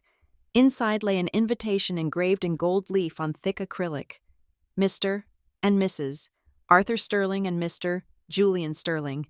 We would be honored by your presence at the nuptials of Tiffany Wainwright and Brett Patterson. Guest status, VIP, Diamond Circle. Note, please utilize the valet at the grand entrance. We look forward to welcoming the owners of our beautiful venue. I stared at the 2 photos side by side. The contrast was stark. My family sent me a piece of paper telling me to use the servants' entrance. They sent my fiancé a box of silk begging him to walk the red carpet. Julian called me. Did you see it? He asked. His voice was tight with suppressed laughter. I saw it, I said. They really went all out for you. Brett, the groom, sent a personal note, Julian said. He wants to discuss future real estate synergies at the reception. He thinks if he invites the landlords, he can schmooze his way into a partnership. He is going to be surprised when he sees who the landlord brings as a date, I said. Oh, he is going to be more than surprised, Julian said. So, are we locked in? You stick to the plan? I stick to the plan, I affirmed. I will wear the dress I bought. I will drive my car. I will park in the overflow lot. I will walk in the side door alone. And at 7:15, Julian said, his voice dropping to a low, satisfying growl, the Sterling family will arrive at the grand entrance, and we will come find you. I can't wait, I said. 2 months, my love, Julian said. Keep your head down. Let them think they have won. It will make the victory taste so much sweeter. I hung up the phone and pinned my Tier 2 invitation to my refrigerator. It wasn't an invite anymore. It was evidence, and I was going to bring it to court. The morning of the wedding did not begin with the chaotic screeching that I knew was currently vibrating through the walls of my parents' house. There were no frantic calls to florists, no screaming matches over eyeliner symmetry, and no hurling of hairbrushes at weeping bridesmaids. Instead, I woke up in Julian's guest room, which had effectively become my room, to the smell of roasted coffee and the quiet hum of a city waking up. The sheets were high thread count cotton, cool against my skin. For a moment, I lay there, staring at the ceiling, letting the reality of the day settle over me like a heavy blanket. Today was the day. Today, Tiffany would get her dream wedding, and today, I would finally burn the script they had forced me to read for 31 years. I rolled out of bed and walked to the window. Down on the street, life was moving on as usual. People were walking dogs. Cars were stopping at red lights. It was comforting to know that the world did not actually revolve around Tiffany Wainwright, even if she believed the Earth's rotation was powered by her charisma. At 10 o'clock, Eleanor arrived. She didn't knock. She simply breezed in with a garment bag slung over her arm and a bottle of chilled vintage champagne in her hand. "Good morning, my dear," she said, kissing my cheek. "Arthur is already at the venue. He went early to inspect the grounds, which is code for making sure the staff knows exactly when to execute the plan. He is enjoying this entirely too much." "And you?" I asked, eyeing the garment bag. "Are you enjoying it?" Eleanor smiled, a sharp, dangerous smile that reminded me exactly where Julian got his edge. "Let's just say I have waited a long time to see someone stand up to bullies. The fact that the bully is a bridezilla renting my house just adds a certain flavor to the occasion." She unzipped the bag. "Now," she said, "let's get you dressed for war." The dress was not beige, it was not gray, it was not the invisible, blending-in sack that Sylvia had demanded. It was a gown that Eleanor had commissioned from a couturier in Paris 3 months ago. Under the guise of buying it for a niece, it was emerald green. The fabric was a heavy liquid silk that moved like water. The bodice was structured, corseted to fit me perfectly, with a neckline that was elegant but daring. It was the kind of dress that didn't just say, "I am here." It said, "I am the most interesting person in this room." When I put it on, I didn't recognize myself in the full-length mirror. The woman staring back wasn't the hunched-over book restorer from the basement. She was statuesque. She was powerful. The deep green made my pale skin look porcelain, and my eyes look fierce. "Oh, Kimberly," Eleanor whispered, her hand flying to her mouth. "You are breathtaking." "It is a lot," I said, running my hands over the silk. "Mother is going to have a stroke." "That is a risk we are willing to take," Eleanor said dryly. She handed me a pair of diamond drop earrings. "Put these on. Something borrowed." "And something blue?" I asked, glancing at the sapphire engagement ring that was currently hidden in the velvet box in my purse. "You already have that," she winked. "But you cannot wear it yet, not until the reveal." Then came the disguise, to get into the venue without triggering an immediate nuclear meltdown before the trap was sprung. I had to look like the Tier 2 guest they expected. I pulled on a long, shapeless beige trench coat. It was an ugly thing I had found at a thrift store. It completely swallowed the emerald gown, buttoning all the way up to my chin. I put on a pair of sensible flat shoes, hiding the crystal-embellished heels in my tote bag. I pulled my hair back into a loose, messy bun, intending to let it down later. "Perfect," Eleanor said, examining me. "You look thoroughly distinct. Sylvia will be pleased to see you looking so frumpy." "I feel like a spy," I said. "You are a spy," Eleanor corrected. "Now, go, drive your car, park in the back. We will be 20 minutes behind you." I drove to Lake Forest in silence. My old sedan rattled as I merged onto the highway. The sky was a flat, iron gray, threatening snow. It was fitting weather for a funeral, which, in a way, I was going to bury my relationship with my family today. Halfway there. My phone buzzed on the passenger seat. It was Sylvia. Text: "Do not forget, service entrance, the one near the dumpsters. Do not come through the main lobby and clutter up the photos. We have a cohesive look, and you are not it." I didn't reply. I just gripped the steering wheel tighter. "Near the dumpsters. Of course, I pulled into the long, winding driveway of the Sterling Manor. Even knowing that Julian grew up here, the place was intimidating. It was a sprawling estate of limestone and ivy, resembling a European chateau transplanted to the American Midwest. The lawns were manicured to within an inch of their lives. I saw the signs. VIP, valet main entrance. Left. Vendors. General guests. Right. I turned right. I parked my car in the gravel lot designated for general guests, which was mostly empty since the ceremony had just ended and most people were driving over from the church. I was early for the reception, just as instructed, to guard the gift table. I grabbed my tote bag and stepped out into the biting cold wind. I wrapped the beige trench coat tighter around myself. I could feel the silk of the emerald dress swishing against my legs underneath, a secret fire keeping me warm. I walked toward the building. I could see the main entrance from where I was walking. It was a grand archway flanked by massive stone lions. A red carpet had been rolled out. Standing at the top of the stairs, greeting the early arrivals, were my parents. Sylvia was wearing a champagne-colored dress that was far too young for her, covered in sequins that caught the gloomy light. She was laughing, her head thrown back, holding a flute of champagne. She looked triumphant. She had done it. She had married her daughter off to money. Beside her stood my father, Harold. He looked uncomfortable in his tuxedo.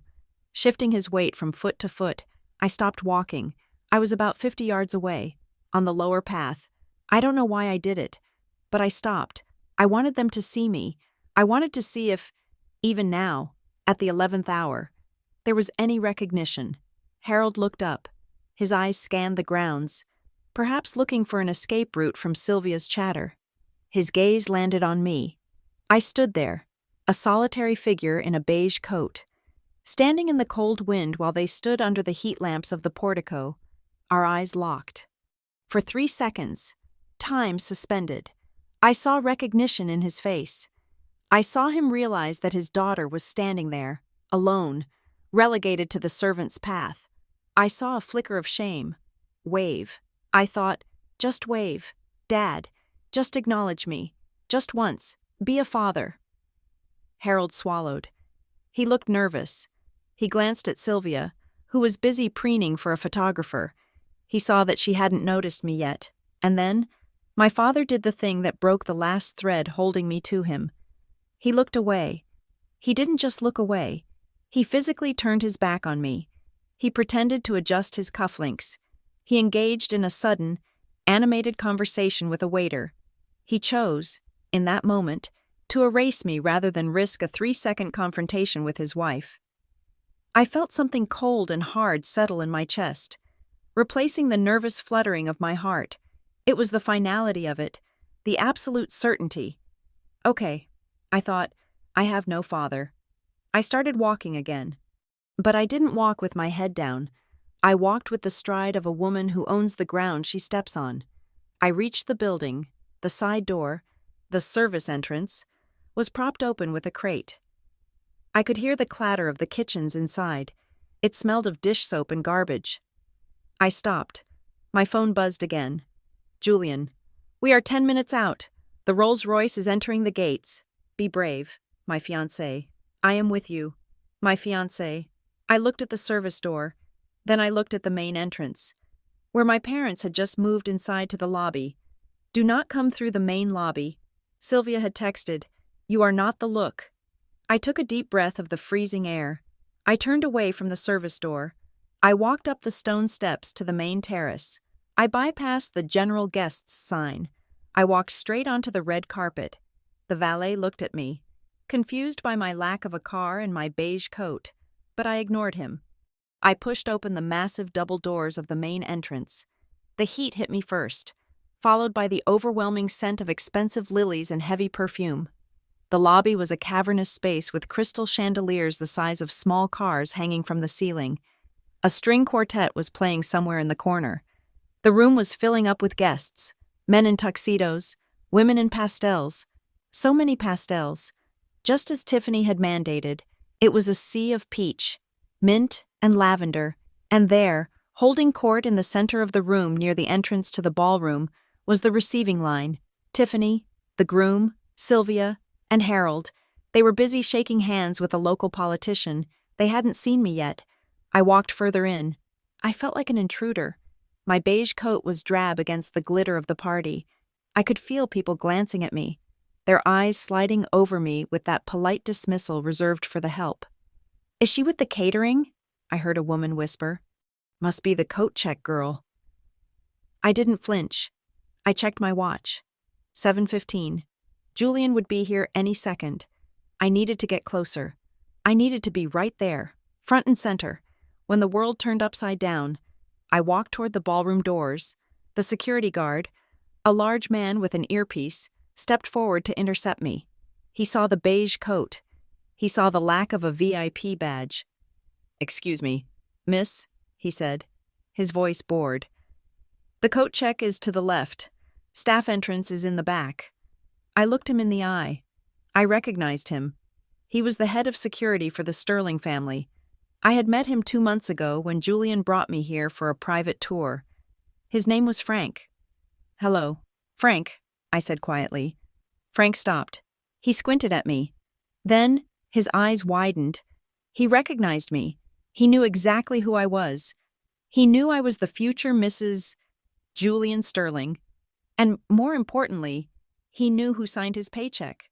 "Miss Wainwright?" he stammered, stepping back immediately. I didn't recognize you in the—" He gestured to the coat. "It is part of the surprise." "Frank," I said calmly, "please, let me pass." "Of course, ma'am," Frank said, bowing his head slightly. "Right this way." He stepped aside. Opening the velvet rope for me, I stepped through, right into the direct line of sight of the bridal party. Sylvia was the first to spot me. Her head snapped around like a radar locking onto a target. Her smile vanished so fast it was almost comical. She excused herself from the politician and marched toward me, her heels clicking aggressively on the marble floor. She was coming to kill the mood. She was coming to drag me to the back door. She was coming to tell me I was worthless. But for the first time in my life, as I watched her approach with fire in her eyes, I didn't feel small. I felt the weight of the sapphire ring in my purse. I felt the silk against my skin. I felt the love of a family that actually chose me. I stood my ground. I let her come, because right behind me, through the glass of the main doors, I saw the headlights of a vintage silver Rolls-Royce sweep across the driveway. The cavalry had arrived. I stepped past the velvet rope, my heart hammering a rhythm against my ribs that seemed loud enough to rival the string quartet playing in the corner. Frank, the security guard, had stepped aside, but as I moved further into the grand foyer, a junior floor manager I did not recognize saw my beige trench coat and immediately zeroed in on me. He was young, wearing a headset, and he looked panicked, likely terrified that a homeless person had wandered into the society event of the season. He rushed toward me, hand raised. Ma'am, you cannot be in here. The delivery entrance is around the—" "It is quite all right, David." A calm, authoritative voice cut through the noise. Mr. Henderson, the general manager of the Sterling Manor, stepped out from the shadows of a marble pillar. He was an impeccably dressed man in his 50s who had been managing the estate for the Sterling family for 2 decades. He knew exactly who I was.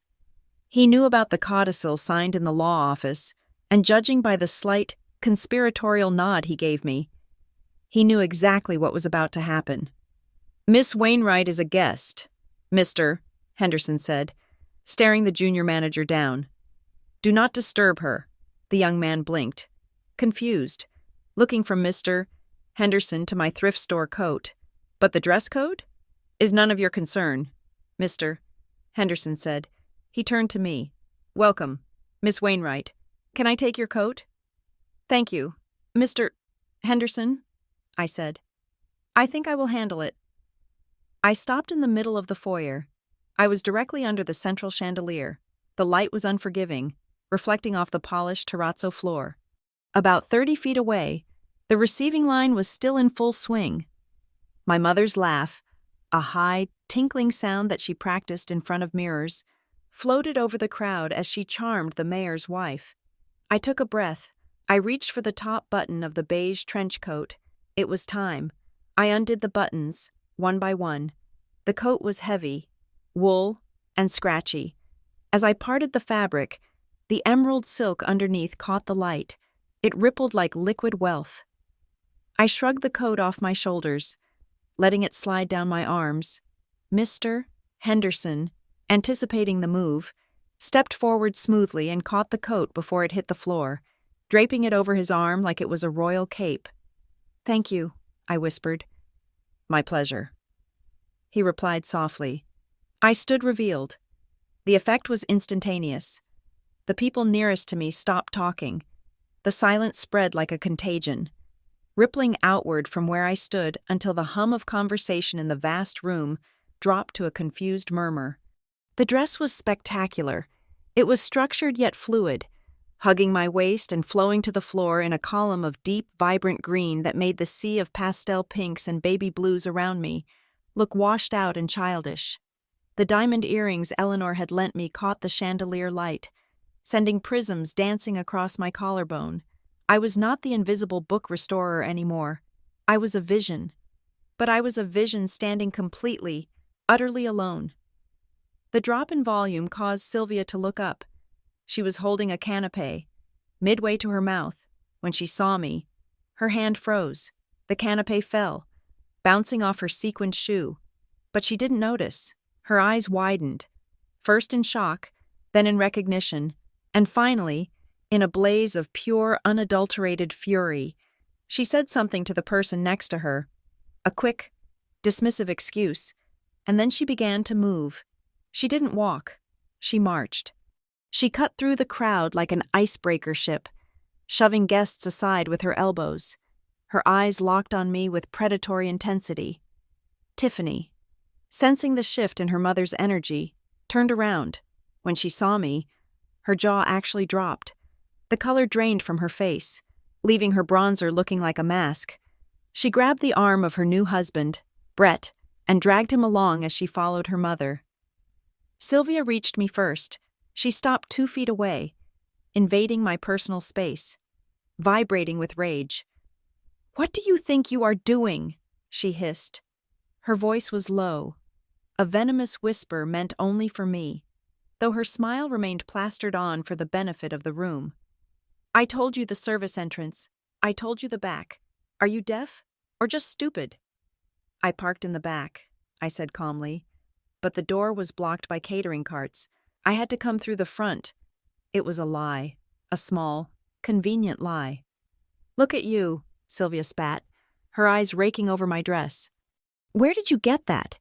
It looks ridiculous. You look like a Christmas ornament. You are trying to steal attention, aren't you? That is what this is. You couldn't stand that today wasn't about you." "I am wearing a dress, Mother," I said. "It is a formal event. I dressed formally." "You are wearing a costume," she corrected. "And you are standing in the middle of the lobby like a lost child. Where is your sense of shame?" Tiffany arrived then, breathless and frantic. Her eyes were darting around the room, checking to see who was looking at us. Everyone was looking. "Kimberly!" Tiffany shrieked, her voice pitching up into that whine I knew so well. "What is this? Why are you green? The bridesmaids are in blush. The theme is blush and gold. You look jarring." "Hello, Tiffany," I said. "You look beautiful. Congratulations." "Don't congratulate me," she snapped, stepping closer and poking a manicured finger at my shoulder. "You are trying to ruin my photos. You did this on purpose. You knew green clashes with the flowers. You are so selfish. I asked you for one thing, money for the dress, and you said no. But apparently, you had money for this rental?"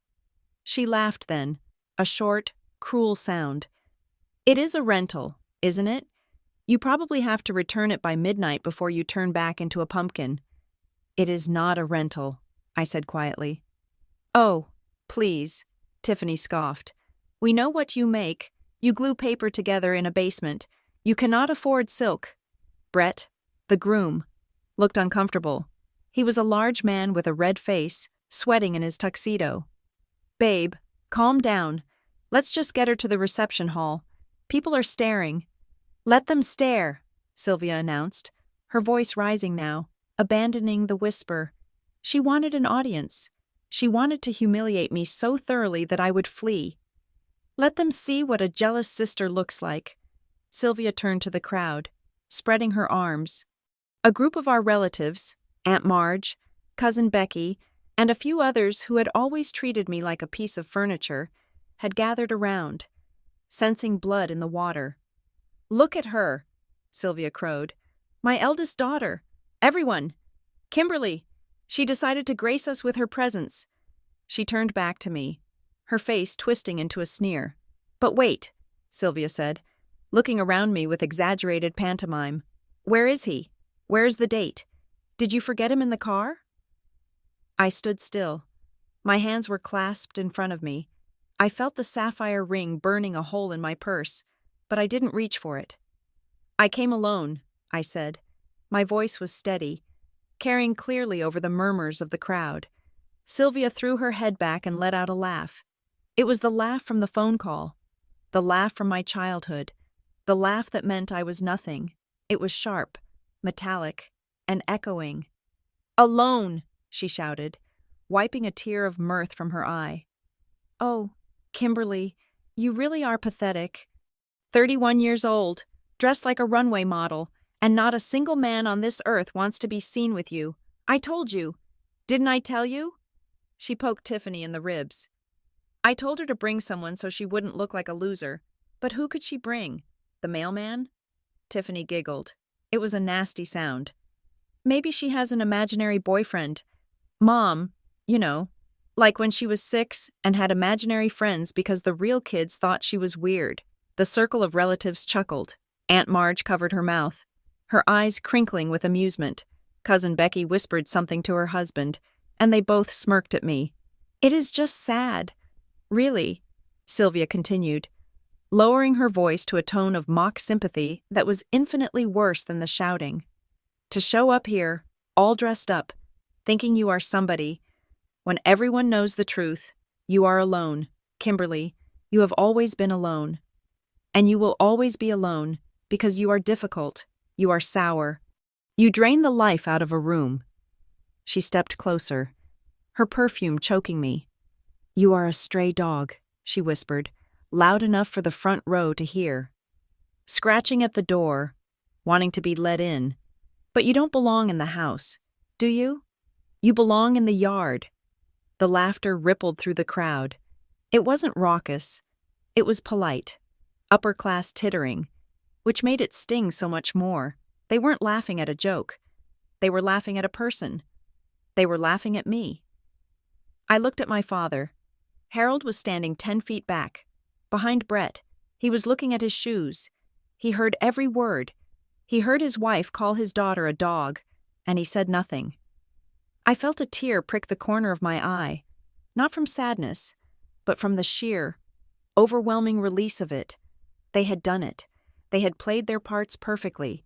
They had revealed themselves completely. I looked Sylvia in the eye. "I came alone," I said, my voice cutting through the laughter. "Because I followed the instructions on the invitation." The laughter died down slightly. "The invitation," I repeated, lifting my chin. "The one you sent me? Tier 2. No +1. Side entrance. I followed your rules. Mother, I respected your wishes. I did exactly what you asked." Sylvia blinked. For a second, she looked confused. Then she doubled down. "Do not try to blame this on me," she snapped. "If you had a serious boyfriend, a real man, we would have made an exception. But we all know you don't. You are just using the invite as an excuse for your own failure."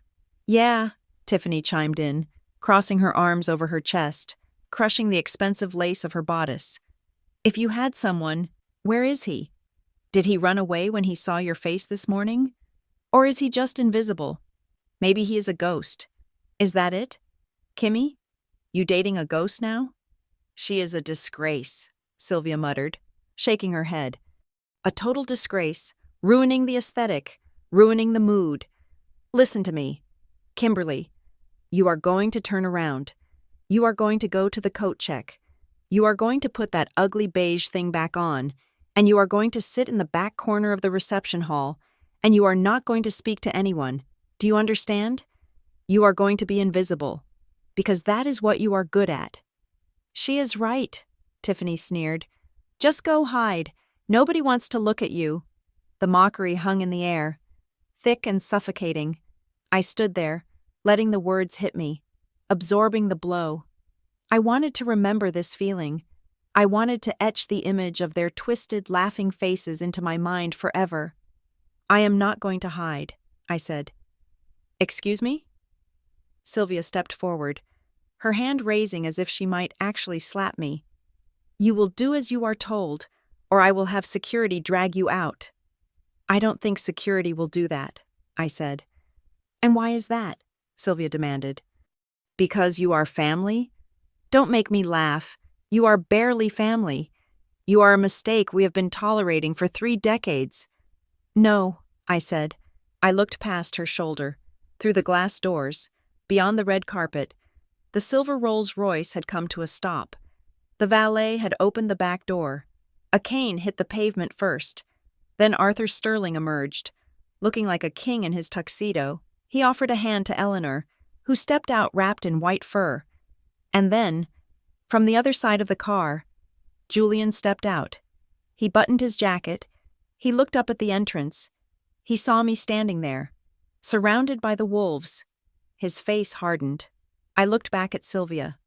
Security won't throw me out, I said softly. Because the owners have just arrived. The owners?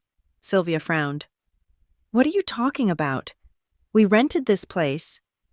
You rented the space, I said. You didn't rent the people. At that exact moment, the heavy oak doors of the grand entrance swung open. A gust of wind blew in, swirling the petals of the flower arrangements. The chatter in the room stopped instantly. It wasn't the confused silence of my entrance. It was the reverent, terrified silence of power entering a room. Arthur Sterling walked in first, his cane tapping rhythmically on the marble. Eleanor was on his arm, her head held high, diamonds blazing at her throat, and flanking them, walking with a predatory grace that made my heart race, was Julian. They didn't look at the crowd. They didn't look at the groom. They didn't look at Sylvia. They looked straight at me. The silence that descended upon the grand foyer of the Sterling Manor was absolute. It was not the awkward lull of a conversation dying out. It was the vacuum created when oxygen is suddenly sucked out of a room by a massive change in pressure. The heavy oak doors remained open, framing the 3 figures against the backdrop of the swirling gray snow outside. Arthur Sterling entered first. He did not walk so much as he advanced. He was 80 years old, but he moved with the terrifying inevitability of a glacier. His tuxedo was midnight blue, cut impeccably to his broad shoulders, and in his right hand, he held a walking stick topped with silver. He didn't lean on it for support. He used it like a scepter, tapping it against the marble floor with a rhythmic, echoing cadence that sounded like a metronome counting down the seconds to an explosion. Beside him was Eleanor. If Arthur was the glacier, Eleanor was the winter sun, bright, blinding, and untouchable.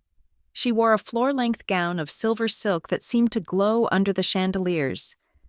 Wrapped in a stole of white fox fur, her white hair was swept up in a chignon that defied gravity, secured with a diamond comb that likely cost more than the entire wedding budget. She looked regal, serene, and utterly terrifying. And then there was Julian. He walked a half-step behind his parents, flanking them like a royal guard. He had shed the playful, disheveled architect look I was used to. Tonight, he was pure dynasty. He wore a black tuxedo with a peak lapel, his white shirt crisp and stark against his tan skin.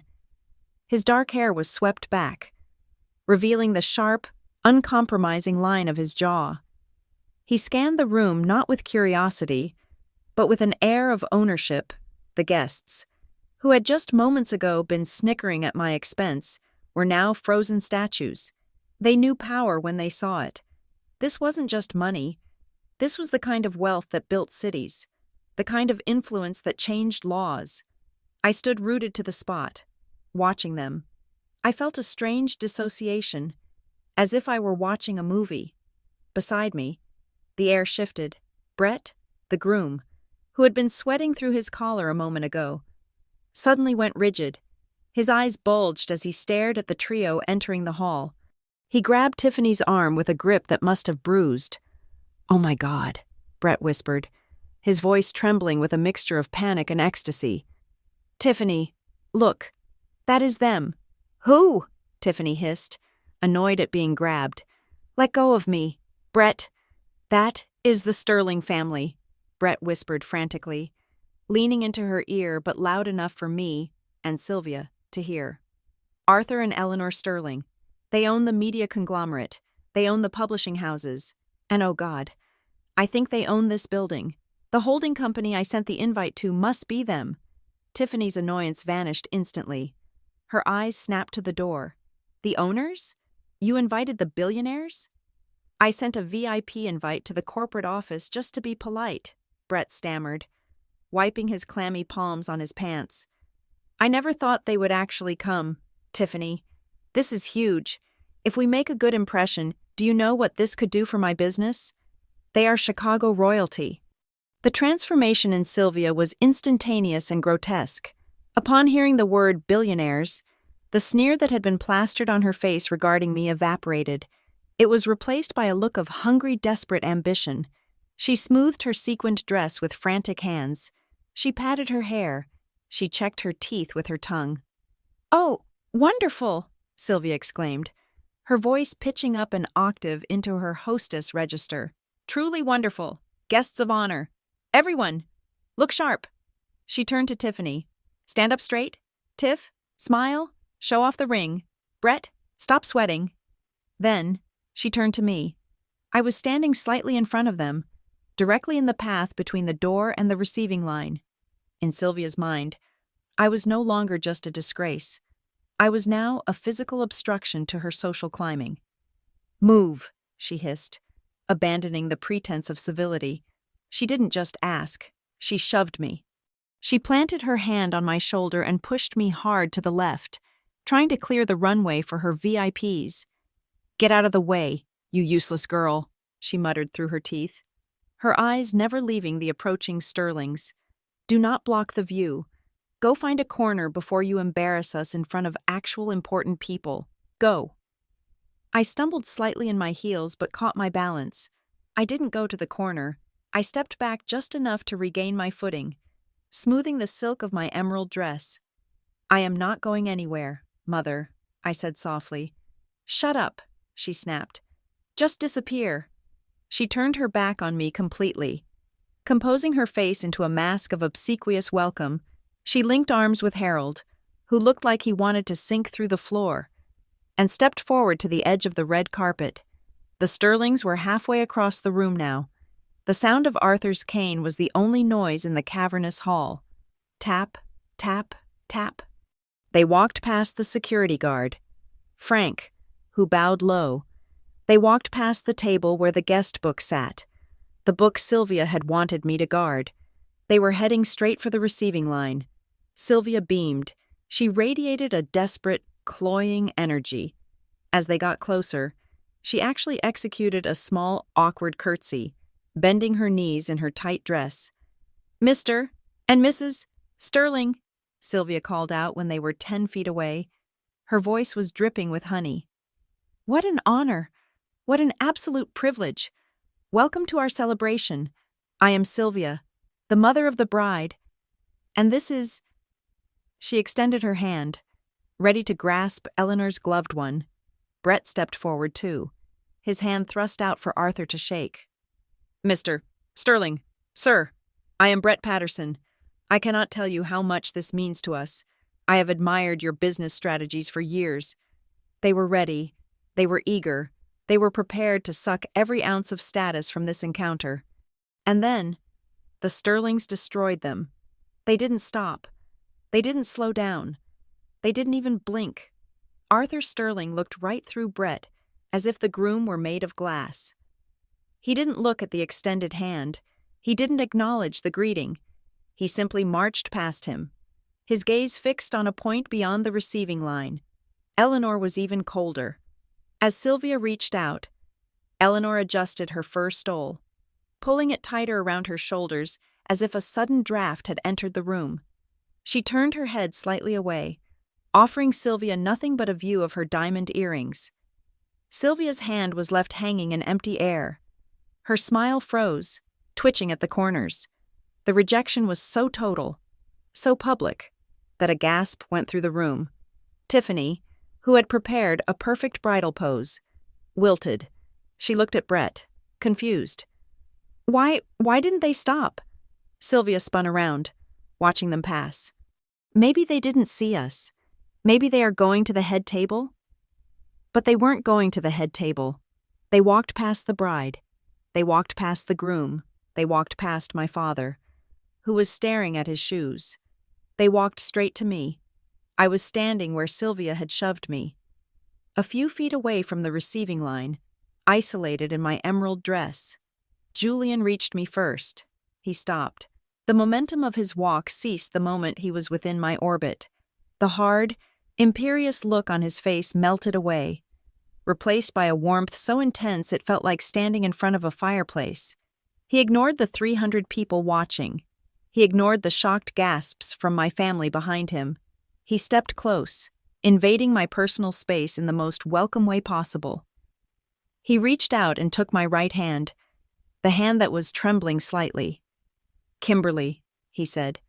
His voice was deep, resonant, and carried clearly through the silent room. It wasn't a whisper. It was a declaration. He bowed his head and pressed a kiss to my knuckles. His lips were warm against my cold skin. He held the kiss for a second longer than was polite, a deliberate mark of intimacy. Then he looked up, locking his amber eyes with mine. "I am sorry I'm late, my love," he said. "I had to pick up Mother and Father. You know how they get about traffic." My love. The words hung in the air like neon signs. Behind him, I heard a sound. It was a choked, strangled noise, like someone stepping on a squeaky toy. I think it came from Tiffany. Before I could answer, Eleanor stepped around Julian. She didn't offer a handshake. She opened her arms wide. "Kimberly!" she exclaimed, her voice full of genuine delight. She pulled me into an embrace that smelled of expensive powder and winter air. It wasn't a stiff, social hug. It was a bear hug. She held me tight, rocking me slightly. "Oh, look at you," Eleanor said, pulling back to hold me at arm's length. She scanned me from head to toe, beaming. "That color is perfection on you. I told you the emerald would bring out your eyes." "Thank you, Eleanor," I managed to say, my voice steady despite the shock of the moment actually happening. Eleanor's expression shifted. She looked over my shoulder, her eyes darkening as she glanced at the spot where my family stood frozen. "I am so sorry we left you standing here alone for so long," Eleanor said, her voice raising slightly, sharpening into a blade. "I hope you haven't been waiting too long, and I certainly hope," she paused, her gaze sweeping over the silent crowd, "that no one has been making you feel unwelcome in your own home." Arthur stepped up then. He leaned on his cane and looked at me with a twinkle in his eye. "You look formidable, my dear," Arthur rumbled. "Absolutely formidable. The board meeting on Monday is going to be much more interesting with you at the table." "Thank you, Arthur," I said, smiling at him. "Now," Julian said, tucking my hand into the crook of his arm. He pulled me close, his solid frame acting as a barrier between me and the rest of the world. "I believe we have made enough of an entrance. Shall we go inside?" The entire exchange had taken less than 2 minutes, but it had completely rewritten the reality of the room. My family was still standing 10 feet away. Sylvia's hand was still half raised. Brett's mouth was literally hanging open. Tiffany looked like she had been slapped with a wet fish. They couldn't process it. The useless daughter, the stray dog, the woman they had shoved aside to make room for the VIPs, was now standing arm in arm with the heir to the Sterling Empire. She was being hugged by the matriarch. She was discussing board meetings with the tycoon. "Wait," a voice croaked from behind us. It was Sylvia. She sounded like she had swallowed glass. "Wait, Mr. Sterling?" Julian turned slowly. He didn't let go of my arm. He looked at Sylvia with an expression of polite, confused detachment, as if she were a waiter who had brought the wrong order. "Yes?" Julian asked. "You?" Sylvia pointed a shaking finger at me. "You know her?" Julian laughed. It was a dry, incredulous sound. "Know her?" Julian repeated. "Madame, I am going to marry her." The silence that followed that statement was heavy enough to crush bones. I felt Julian's hand tighten over mine. I looked at Sylvia. Her face had gone a shade of gray that matched the winter sky. Her eyes darted from Julian to me, trying to make the math work, but the numbers were refusing to add up. "Mary?" Tiffany squeaked. "But she is Kimberly." "Yes," Eleanor said, stepping in, her voice icy. "She is Kimberly. She is the woman who restored our rare book collection. She is the newest member of the Sterling Foundation Board, and she is the woman my son loves." Eleanor took a step toward Sylvia. The older woman shrank back, intimidated by the sheer force of Eleanor's presence. "We were so delighted when we received the invitation," Eleanor said, her tone dripping with faux sweetness. "Julian told us his fiancée's sister was getting married. We thought it would be a lovely opportunity to meet the family." She paused, her blue eyes narrowing. "Imagine our surprise," Eleanor continued, "when we arrived and saw our future daughter-in-law standing alone in the cold, being shoved by the very people who should be honoring her." "I didn't shove her," Sylvia stammered, looking around for support, but finding none. "I was just making room for you." "For us?" Arthur boomed. "You pushed aside the future Mrs. Sterling to make room for us? That seems like a poor strategic decision, doesn't it?" The crowd began to murmur. The tide had turned. I could hear the whispers changing. "Future Mrs. Sterling? Did you hear that? She's marrying Julian Sterling." "And her mother pushed her? That's the sister who called her a dog?" The shame was shifting. It was lifting off my shoulders and settling, heavy and suffocating, onto Sylvia and Tiffany.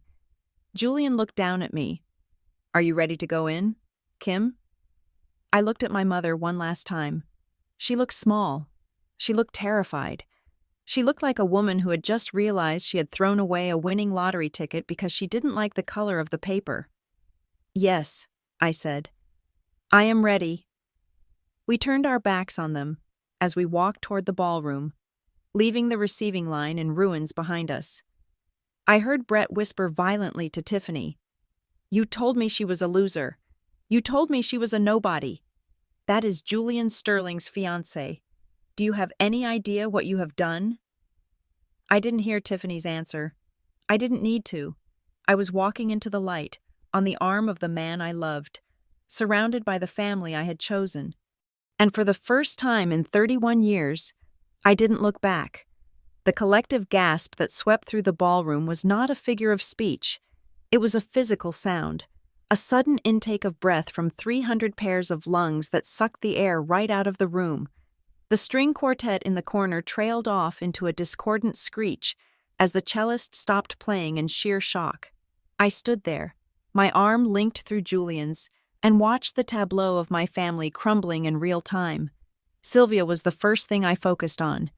She was frozen. Her hand, which she had extended for a handshake that never came, was still hovering in the air. It looked ridiculous now, a claw grasping at nothing but her own disappearing dignity. Her mouth was slightly open, her lipstick smeared on her teeth, but no sound came out. She looked like a wax figure that had been left too close to a fire, melting, sagging, the facade dripping away to reveal the panic underneath. Tiffany was the one who broke the silence, though she probably wished she hadn't. She blinked rapidly, her false eyelashes fluttering like trapped moths. She looked from Julian to Arthur, and then to me. Her brain was clearly misfiring, trying to jam this new square peg of reality into the round hole of her narcissism. "What?" she stammered. What is going on? She looked at Julian, her voice pitching up into a frantic squeak. Mr. Sterling?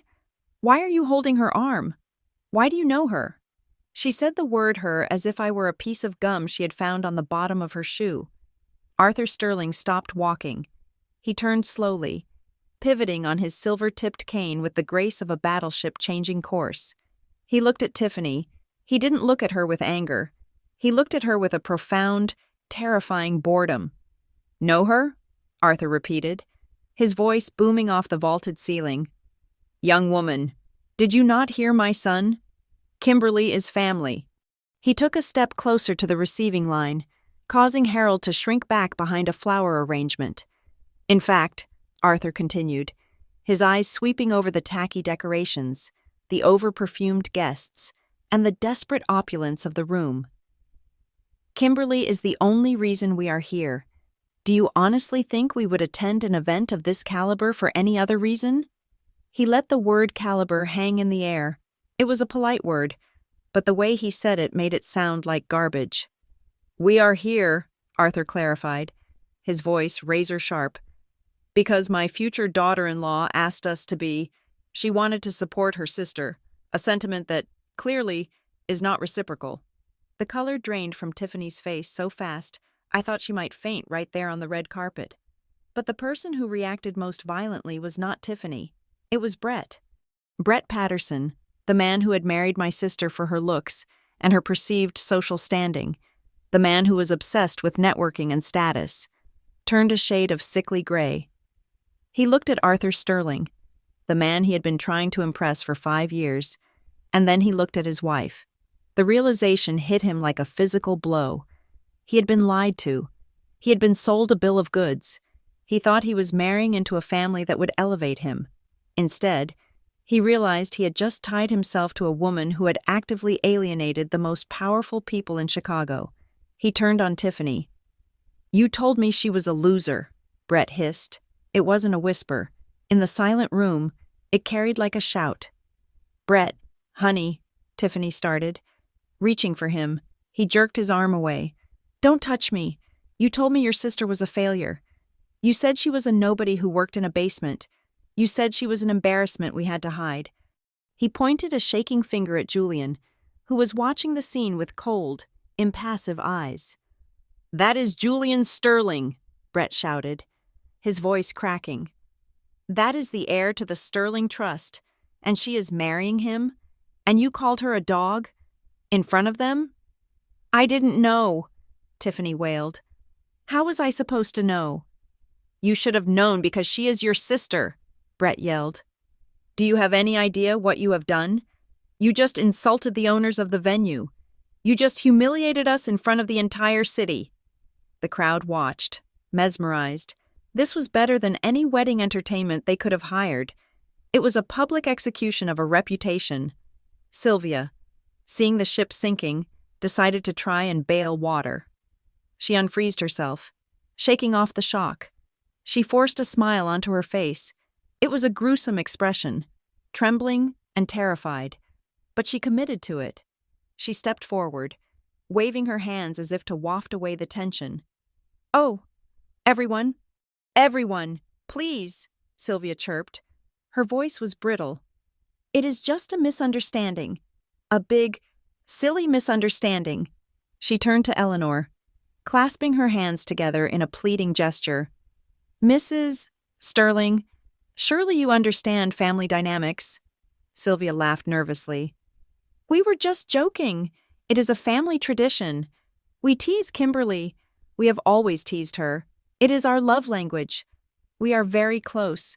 We were just having a bit of fun before the reception. We didn't mean anything by it. We adore Kimberly. She turned to me, her eyes wide and pleading, begging me to play along, begging me to save her. Right, Kimmy? Sylvia asked, her voice shaking. Tell them, honey, tell them we were just joking. Tell them we are a happy family. I looked at my mother. I looked at the woman who had spent 31 years chipping away at my soul. I looked at the woman who had made me feel small so she could feel big. I looked at the woman who, 5 minutes ago, had told me I belonged in the yard, and I felt nothing. No fear, no guilt, no obligation. I stepped forward, moving slightly away from Julian's protective hold, so I could stand on my own. "Family?" I asked. My voice was calm. It was the voice I used when explaining a complex restoration process to a client. Measured, precise. "You just laughed in my face." "Mother," I said. "You stood there, in front of 300 people, and you mocked me. You called me a disgrace. You called me a stray dog." "I didn't mean it," Sylvia whispered, her smile faltering. "You meant every word," I said. "You have meant every word for my entire life. You didn't invite me to the ceremony because you were ashamed of me. You made me come through the service entrance because you didn't want to look at me. You tried to extort money from me this morning, and when I said no, you threatened to uninvite me." A ripple of whispers broke out in the crowd. "Extortion? Uninvited? That is not teasing," I continued, my voice hardening into steel. "That is abuse, and I am done protecting you from the consequences of your own cruelty." Sylvia flinched as if I had struck her. She looked around the room, desperate for an ally, but everyone was looking at her with disgust. The mask had slipped, and underneath, she was ugly. "But we are your family," she whimpered. "You can't do this to us, not on Tiffany's special day." Julian stepped up beside me. He didn't look at Sylvia. He looked at Mr. Henderson, the general manager, who was standing by the door with a grim expression. "Mr. Henderson," Julian said, "do we not have a clause in our standard rental agreement regarding the conduct of the hosting party?" "We do." "Mr. Sterling," Henderson replied, stepping forward with a clipboard he had seemingly materialized from nowhere. "Section 4, paragraph C, the Code of Conduct Clause."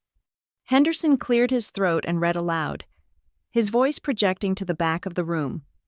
"The renting party agrees to treat all guests, staff, and representatives of the Sterling Manor with dignity and respect. Any behavior deemed abusive, harassment, or publicly defamatory allows the venue owners to terminate the event immediately, without refund." The silence that followed was heavy. Julian looked at Brett. "Your wife and mother-in-law just publicly defamed my fiancé. They harassed her, they abused her, and since my fiancé is also a future owner of this establishment, I would say that qualifies as a breach of contract." Brett looked like he was going to vomit. "Please," he begged. "Mr. Sterling, we spent $50,000. "Money does not buy manners," Julian said coldly, "and it certainly does not buy the right to abuse my family." Tiffany, who had been trembling this whole time, suddenly snapped. The pressure was too much. The humiliation was too deep. Her perfect day was in ruins. Her husband hated her, and her loser sister was holding the keys to her destruction. She opened her mouth to scream. I saw it coming. I knew that face. It was the face she made right before a tantrum that would shatter windows. She drew in a massive breath, her chest heaving, her face turning a mottled red. She was going to shriek. She was going to curse. She was going to unleash a torrent of victimhood that would paint me as the villain. She lunged forward, her hands clawing at the air. "You!" She started to scream, but the sound didn't come out. It was as if a switch had been flipped. The sheer magnitude of the shock, combined with the crushing weight of the public shame, caused her throat to seize, her vocal cords. Strained by the screaming she had done at the florist's earlier that morning and the hysteria of the moment, simply gave up. "You... Tiffany's mouth worked furiously. Her lips moved, her tongue thrashed. But the only sound that emerged was a wet, strangulated rasp. She grabbed her throat, her eyes bulging in terror. She tried again. She wanted to call me a bitch. She wanted to scream that it wasn't fair. Nothing. Silence. The bride was literally speechless. She looked at Brett, pleading for help. He looked at her with pure revulsion. He stepped back, putting distance between them. She looked at Sylvia. Sylvia was staring at the floor, defeated, unable to meet her daughter's eyes. She looked at the crowd. 300 people were staring at her, not with admiration, but with pity and morbid curiosity. And finally, she looked at me. She saw me standing there in my emerald gown, calm, loved, and dignified. She saw the sapphire ring that I hadn't even shown her yet, but she felt its weight in the air. The realization broke her. Her legs gave out. It wasn't a graceful faint like in the movies. It was a collapse.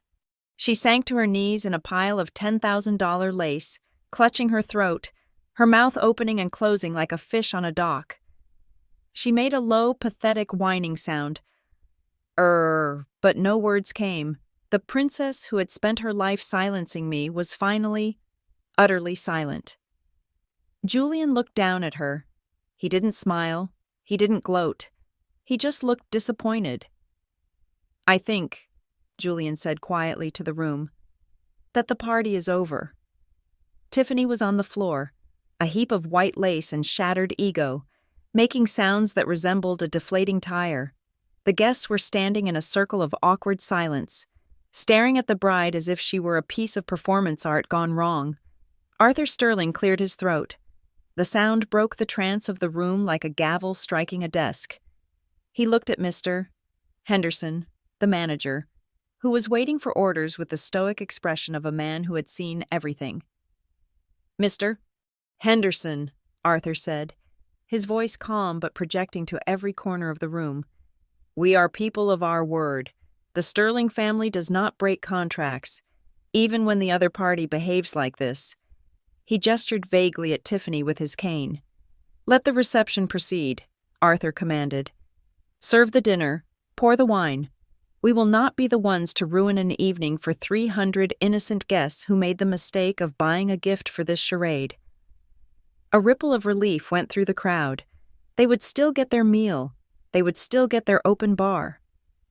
"However," Arthur continued, his eyes hardening as he looked at Sylvia, "the Sterling family will not be staying, and neither will our daughter-in-law.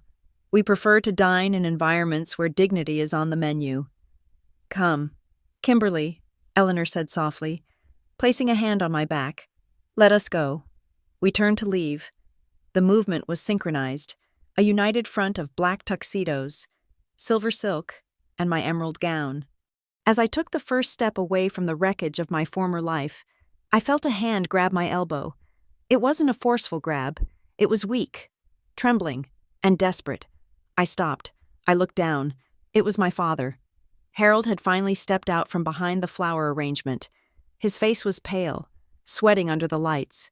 He looked older than I had ever seen him, his eyes swimming with a mixture of fear and a belated, pathetic sort of regret. He held onto my arm as if I were a life raft, and he was drowning in the middle of the ocean. "Kim," he croaked. His voice was shaking. "Kimmy, wait." I didn't pull away immediately. I just looked at his hand on my skin.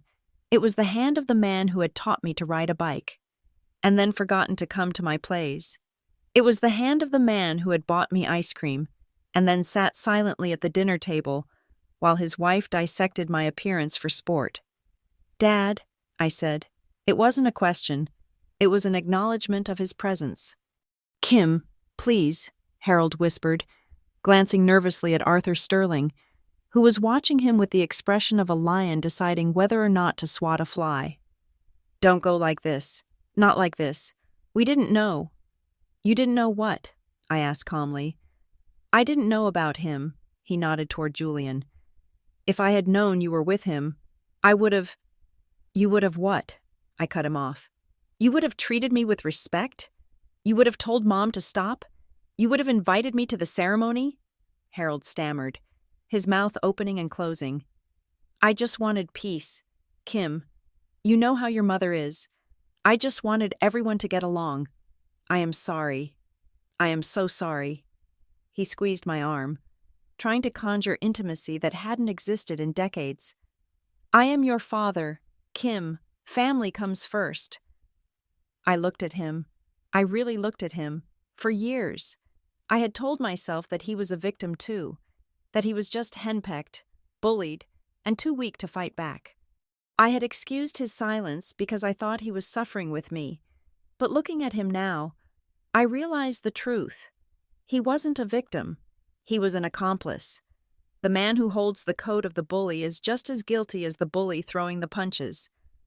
I reached over with my other hand, the hand that wasn't wearing the engagement ring yet, and I peeled his fingers off my elbow. I did it gently. There was no violence in it. It was simply the act of removing something that didn't belong there. You wanted peace, I said, my voice low and steady. So you let her go to war against me every single day.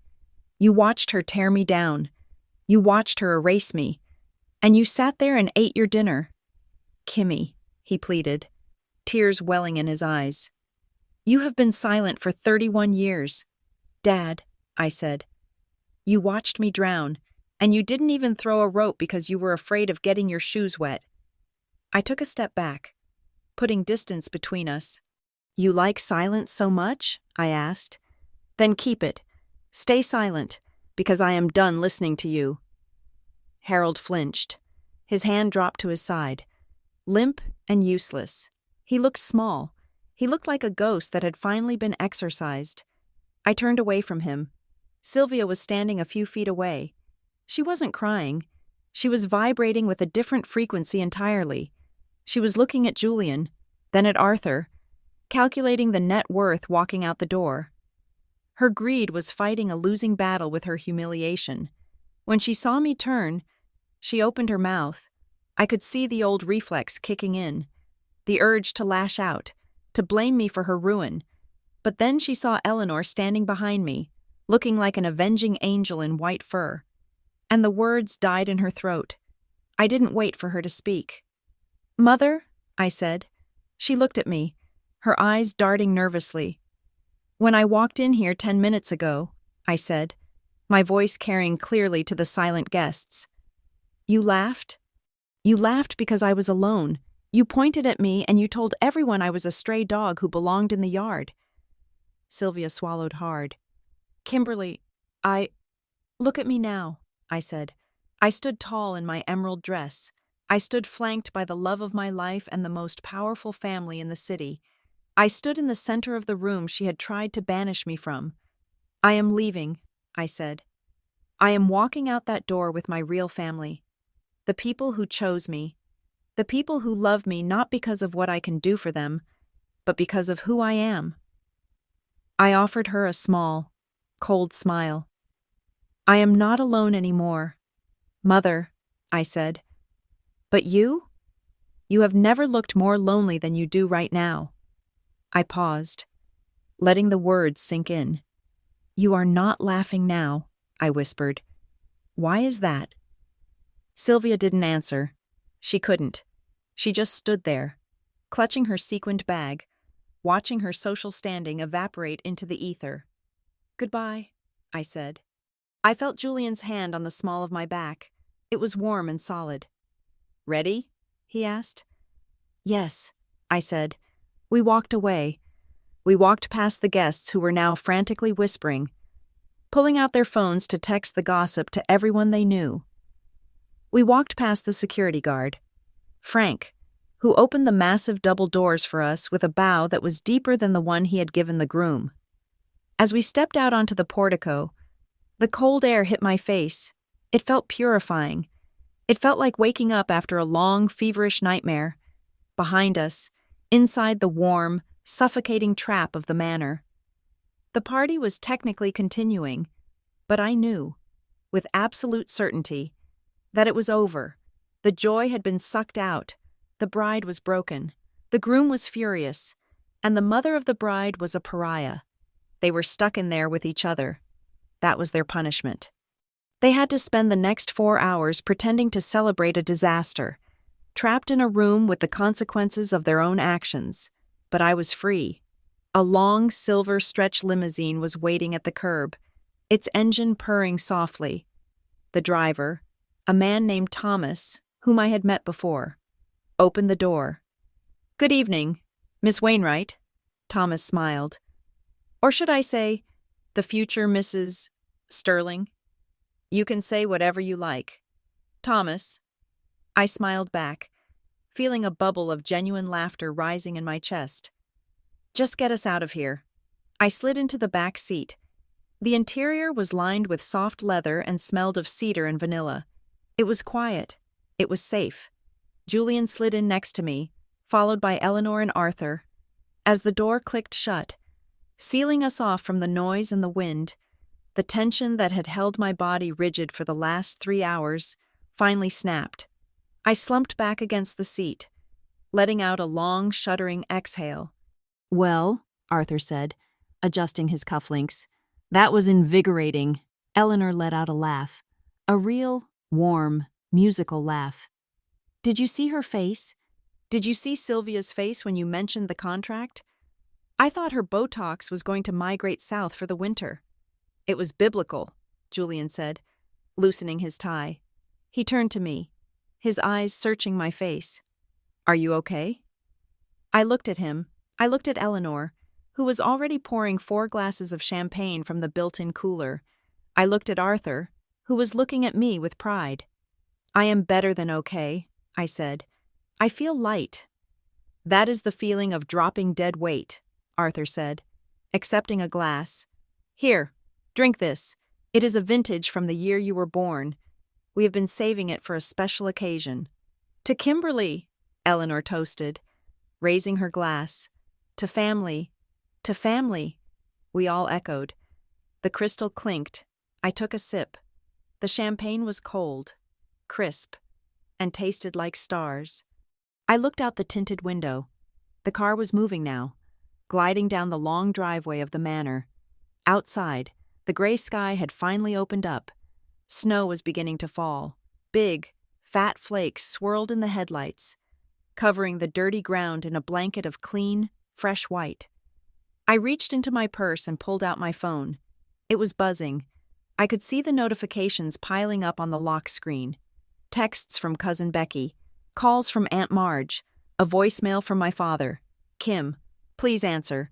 Kim, we need to talk. Kim, this is a disaster. I didn't open any of them. I unlocked the phone and went to my contacts. I scrolled to Mother. I hit Edit. I scrolled down to the bottom. I hit Delete Contact. I scrolled to Dad. My finger hovered for a second. Just a second. Then I remembered him turning his back on me in the parking lot. I hit Delete. I scrolled to Tiffany. I didn't even hesitate. Delete. I went through the list. Aunts, cousins, the whole toxic ecosystem that had fed off my insecurity for decades. I deleted them all, one by one, with every tap of my finger. I felt lighter. I wasn't just deleting numbers. I was deleting expectations. I was deleting the obligation to be small.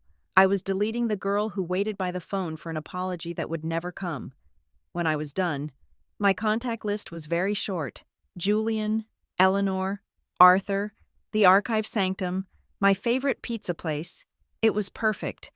I turned off the phone and dropped it back into my bag.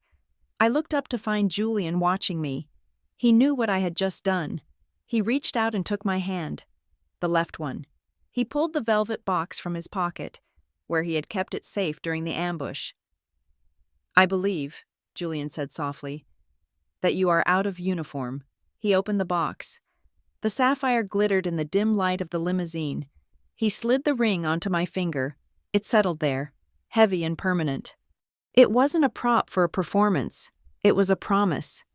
There, Julian said, kissing my hand. Now you are properly dressed. It is beautiful, Eleanor sighed. Welcome home, darling. The car turned onto the main highway.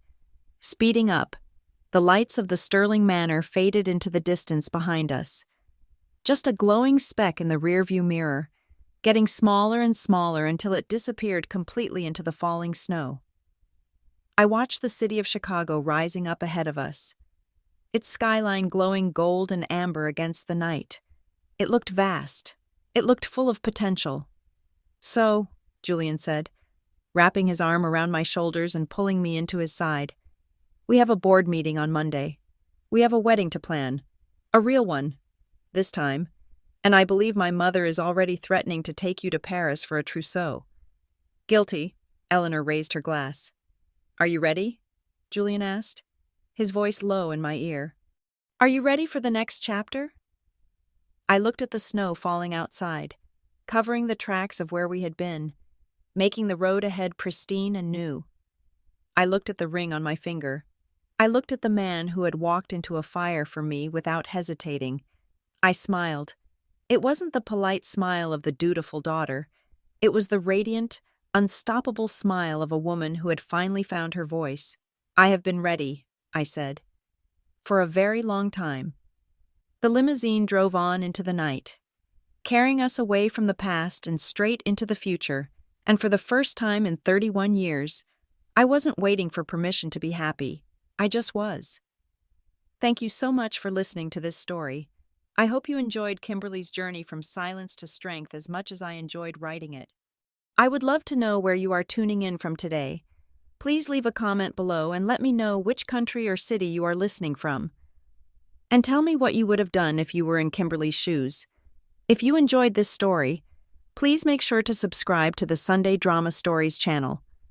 Hit that like button to support the video, and smash that hype button so this story can be recommended to more people who need a little bit of justice in their day. See you in the next story.